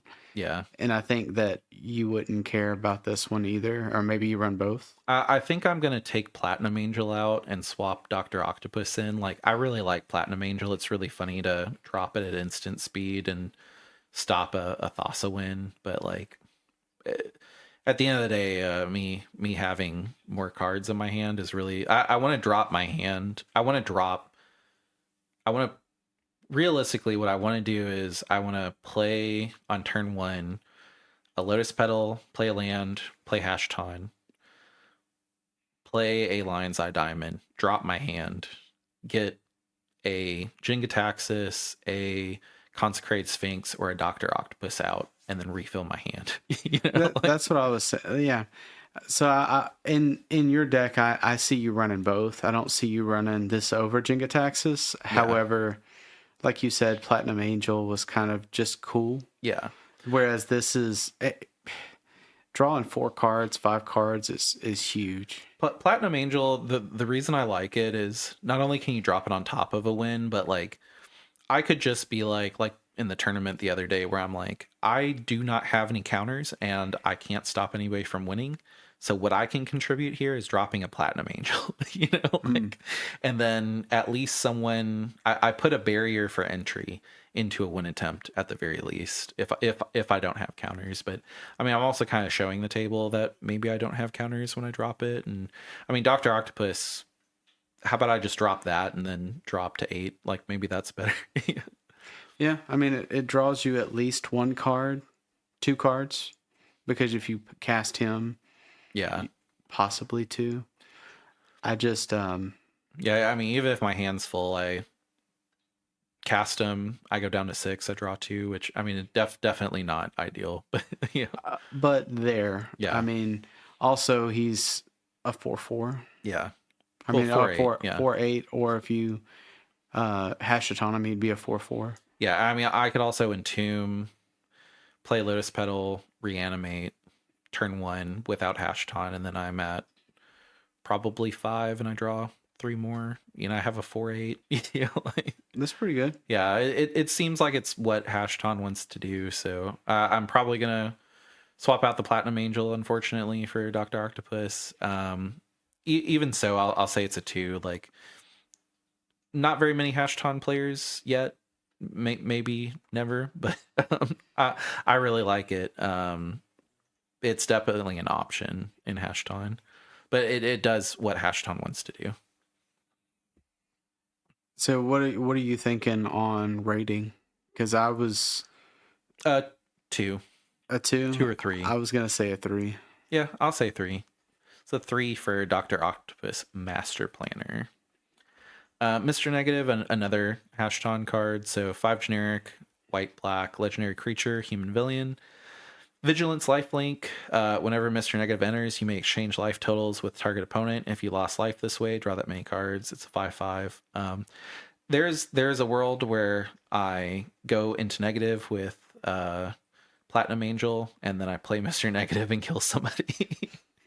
Which I I'd be think would so be mad. funny. Honestly, and then like I flicker them and kill the rest of the table.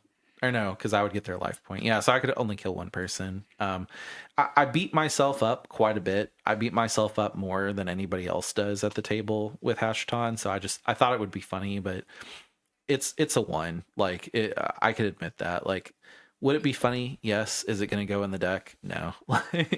Yeah, and it doesn't really fit anywhere else, really. Maybe you add Nas, but it's too expensive to cast out, right? Yeah, I mean, it would be really funny to, you know, drop a Necropotence and then on my 4th turn, Necropotence myself in the face for 30, and then know when I overdraw, I drop Mr. Negative, and even though he goes to exile, I still get the Hashton trigger.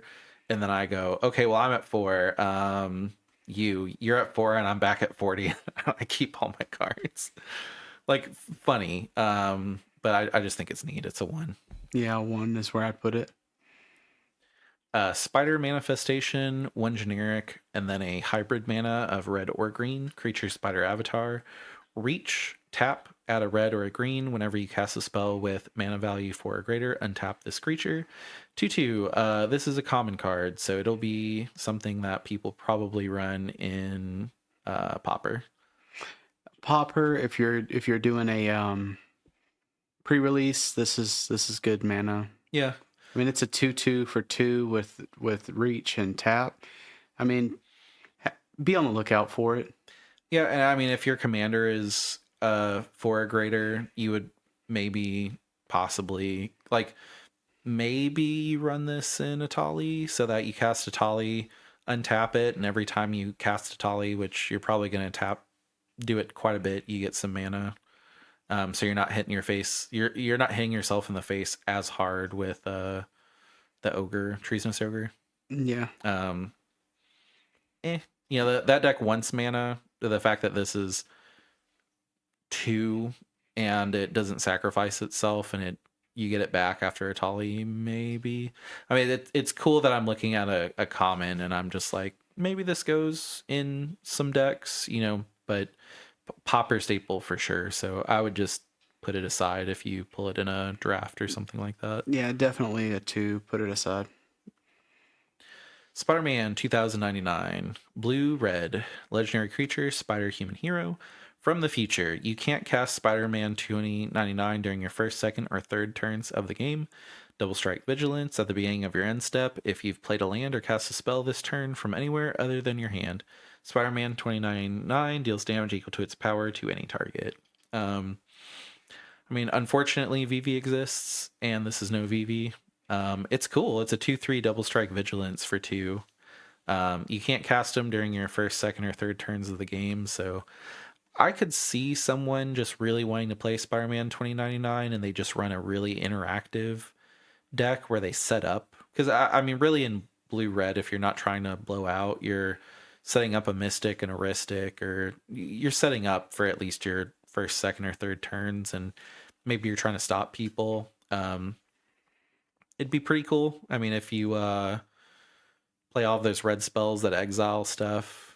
The only thing that I don't like is he doesn't enable himself, so nothing on him allows you to cast from exile. So he's not great. I would say this is probably a tier 3, maybe a tier 4, but the fact that you can't even play him until turn 4 is kind of rough for CDH. So I don't really see people trying him out, especially with, I mean, Green Goblin being a thing this set. I just think it's neat. I just wanted to bring it up. I'm with a 1 as well. I do think it's one of my favorite characters in is it Into the Spider-Verse or something like that. But yeah. But other than that, I don't really see it being super impactful. Yeah, it's cool. I again, it's another card that the flavor kind of matches the card. I expect this on every card, but so far we've only had maybe like 2, 3, maybe 4 that I'm just like, okay, it makes sense that this character does this in Magic. Just highlight the good flavor, and then if you really want to build a Spider-Man 2099 deck, you could probably make a good tier 3, tier 4. Yeah. But yeah, just a 1. 1 is where it's at. Superior Spider-Man, 2 generic, blue, black. You may have Superior Spider-Man enter as a copy of any creature card in a graveyard, except his name is Superior Spider-Man. He's a 4/4 Spider-Human hero in addition to his other types. When you do, exile that card. It's a 4/4. This is just a good value card. Like, let's say you put out Esper Sentinel and somebody kills it. You can cast a 4/4 Esper Sentinel for 4. Yeah, I could see that. You can entomb Jingataxis, have a 4-cost Jingataxis. You can get a Consecrated Sphinx with Superior Spider-Man from your graveyard. It stays legendary, but like, let's say like in Hashton, I end up making a Consecrated Sphinx. There'd be one in graveyard. I'd play Superior Spider-Man. I'd have a Consecrated Sphinx and a Superior Spider-Man that both do the same thing. 4 is a little high, but I mean, if you're playing a Reanimator type deck, kind of cool that you have a 4-cost creature that basically reanimates. And then, again, if it's like, okay, I have a 4/4 Esper Sentinel now, or like I have a 4/4 Bowmaster because you killed my Bowmaster. The Bowmaster would be kind of nasty. It's like I have a 4/4 Notion Thief because you pinged my Notion Thief. Yeah, that's. I didn't think about the Bowmaster and the Esper. Those are pretty crazy. It's good. I mean, 4. I understand why it's 4. It'd be broke at 3. 4 is a little tough to negotiate, but I mean, I will probably try it out in Hashton just because it's a good backup, which, I mean, backup as in I already have a Consecrated Sphinx and I want a second one, or like, worst case, I just have not been able to get Hashton out this game, and now I have a 4/4 Esper Sentinel, or... Two Consecrated Sphinxes win the game, though. Yeah. Like, immediately. Yeah, and like, one of the things that I keep saying is, in my graveyard, well, it's any graveyard. So, like, let's say there's been a Bowmaster fight, and I never got my Bowmaster.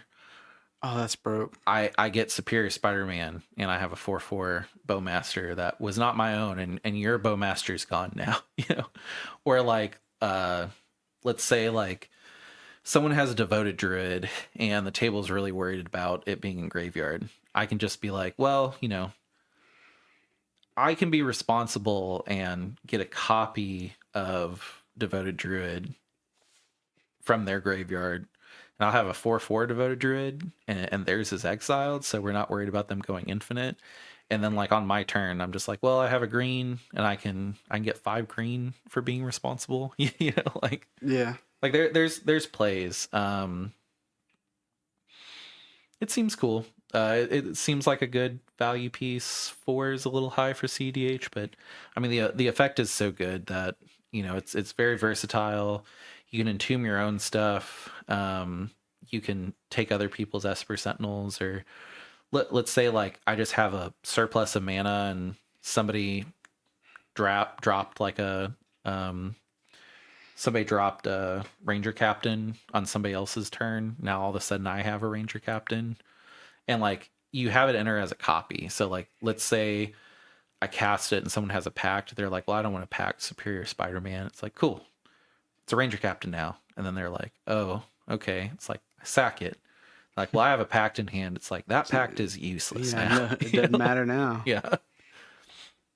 I mean, or if someone has a Grand Abolisher, you have a 4/4 Grand Abolisher. Like, a lot of cool things. I think it has potential.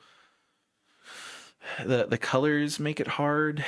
I don't think Blue Farm would run it. No. Even though they run Esper Sentinel and Bowmaster, and I'll give it a 3. I know I'm going to try it out. I don't know if I'll keep it, but that's kind of where I was when I was thinking of how I rate it. I was at a 3 as well. Yeah, I mean, at the very least, please put this in your CDH box. Like, Yeah. I think that's where it goes. Slide it to the side somewhere. Yeah. Also, Superior Spider-Man is like one of the coolest Spider-Man arcs in my opinion. Like just the fact that when Dr. Octavius is loved, he's just like, I guess I'll be a great Spider-Man if everybody loves me. You know? Oh yeah. He falls in love with somebody. Like, you know, it's a good if you guys like comics explained, not to send you away from our YouTube channel to the next one, but it's a good watch. I like Rob. Yeah. Rob is a cool guy. Maybe Rob will shout us out one time. He won't, but Peter Parker's camera, one generic artifact. Oh wait, to go back, that is Superior Spider-Man. Peter Parker's camera, one generic artifact. This artifact enters with 3 film counters on it. 2 and tap, remove a film counter from this artifact. Copy target acted or triggered ability you control. You may choose new targets for the copy. The moment I saw this, I was just like, well, it's activated or triggered, so it's probably going to be a Sisei. I could run Hashton and get like a second Consecrated Sphinx. I'm not gonna have the mana for that. I'm gonna be honest, but like with Sisei, you could at the very least. So like, let's say you play Sisei, you put an activation on the stack, and then someone's like, "Okay, I'll op agent." You're like, "Okay, great. I have protection for this. I'll tap Peter Parker's camera and pay 2 with my Soul Ring, and I'll put a activation on top of the op agent cast, and then I'll do my combo there." Do it anyway. Yeah. Yeah, it's good protection. It's good to just be like, hey, you know, I'm playing Sisei. I'll put this out for 1, and you know, if I put an activation on the stack and something happens, at least I can attempt again. I mean, a second Thassa's Oracle, maybe if Spider Sense gets better, you know, like Yeah. you. I mean, it'd be funny if you could copy activated or triggered abilities other people control, because someone could pact and you're like, pay 2 of them. Like, This can also, I mean, maybe Urza runs it as well. It's a 1-drop artifact. yeah, taps for blue. You can shuffle and cast 2 cards for 7 rather than 10. Yeah. It's possible. Yeah. I mean, it seems pretty good. I mean, it's really weird to put Peter Parker's camera on the battlefield with SpongeBob, or you know, like it's we're getting to like kind of a weird place, but I see how this would be useful, and it does not cost too much. So yeah, I think the cost makes it. yeah, I think Sisei is already kind of a mid-game deck. So, I mean, the protection makes sense, especially from op agents. Do the same thing with Rocco. Whenever Rocco comes out, if somebody tries to op agent you, then you're like, okay, Peter Parker's camera on top. I'm still going to go get, well, yeah, you could get your creature, instant speed, sack it. You'd still be kind of screwed if someone knew what your combo was, because when you got the Planeswalker out, you'd still have to sorcery speed activate it, so they'd just go take your Kiki Jiki or something like that. So, I mean, it's also cool to trigger Rocco twice for 2. For 2, yeah, that wins games. You could go get you could do Rocco for 5 and just go get Kiki Feldalar Guardian and then just win. That's broke. Yeah, I mean, it would be 7 to do it, right? Or no? I think X. Oh no. It'd be 8 8 for Rocco. It'd be 10 to win the game. Jeez. But it would be win the game with a single commander cast and a artifact ability. Count to 10. And then of course move to combat. But yeah, I mean it's Godo, like, yeah, count to 10. One less. Yeah.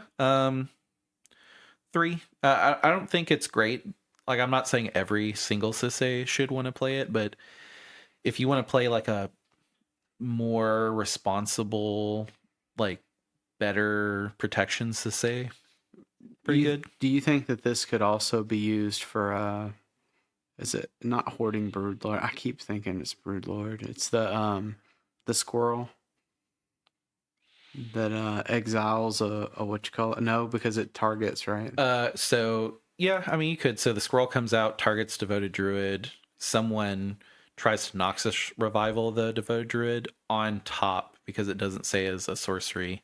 You put your trigger on top of their Noxious revival, and then you exile it. The Noxious revival fizzles, and your first ability fizzles, but your top one takes it, and then you get infinite green mana. So I mean, it's useful. I think Yeah, a 3 is good. yeah, it's useful. Every single person that runs those combos aren't going to want to put it in because really at the end of the day, like you want to get exactly the mana that you need to win and then win, and then just stop people with like a fierce guardianship or a pact. But I mean, this potentially can become a like I really don't care if you counter my first thing, like if you stifle it or you um spider sense it or you consign to memory it, like on top of the counter I'll just put another one. Yeah. Yeah. I think a solid 3 for Peter Parker is good. Yeah. And that is the last card. We're done. Thank you. It's uh it's a lot. We went through quite a few cards, and going through them, there's definitely some hitters there. I would say most of them are uncommons.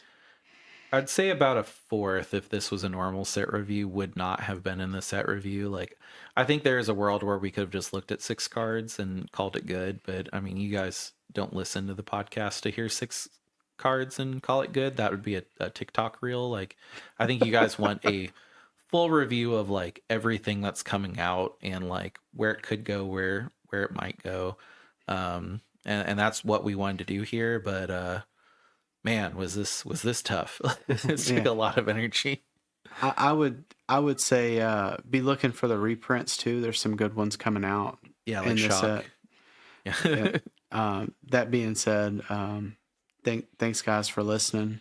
Yep. And then if you made it all the way through, please consider subscribing, commenting, liking. Go to our link tree if you saw some stuff that you're like, hey, I was not going to buy these, and because you guys recommended them, I am going to buy them. Please give us credit for that. Please use our link tree, our TCG player link in there. Helps out a bunch. And then again, if you guys are in the Discord, look forward to tomorrow, so the day after this review, Tuesday, we will get some CDH together, and maybe we can play on Spell Table for a little bit, and you guys can see Hashton in action if you haven't seen a Hashton at your local tournaments. Look forward to it. All right, see ya. Bye. Bye.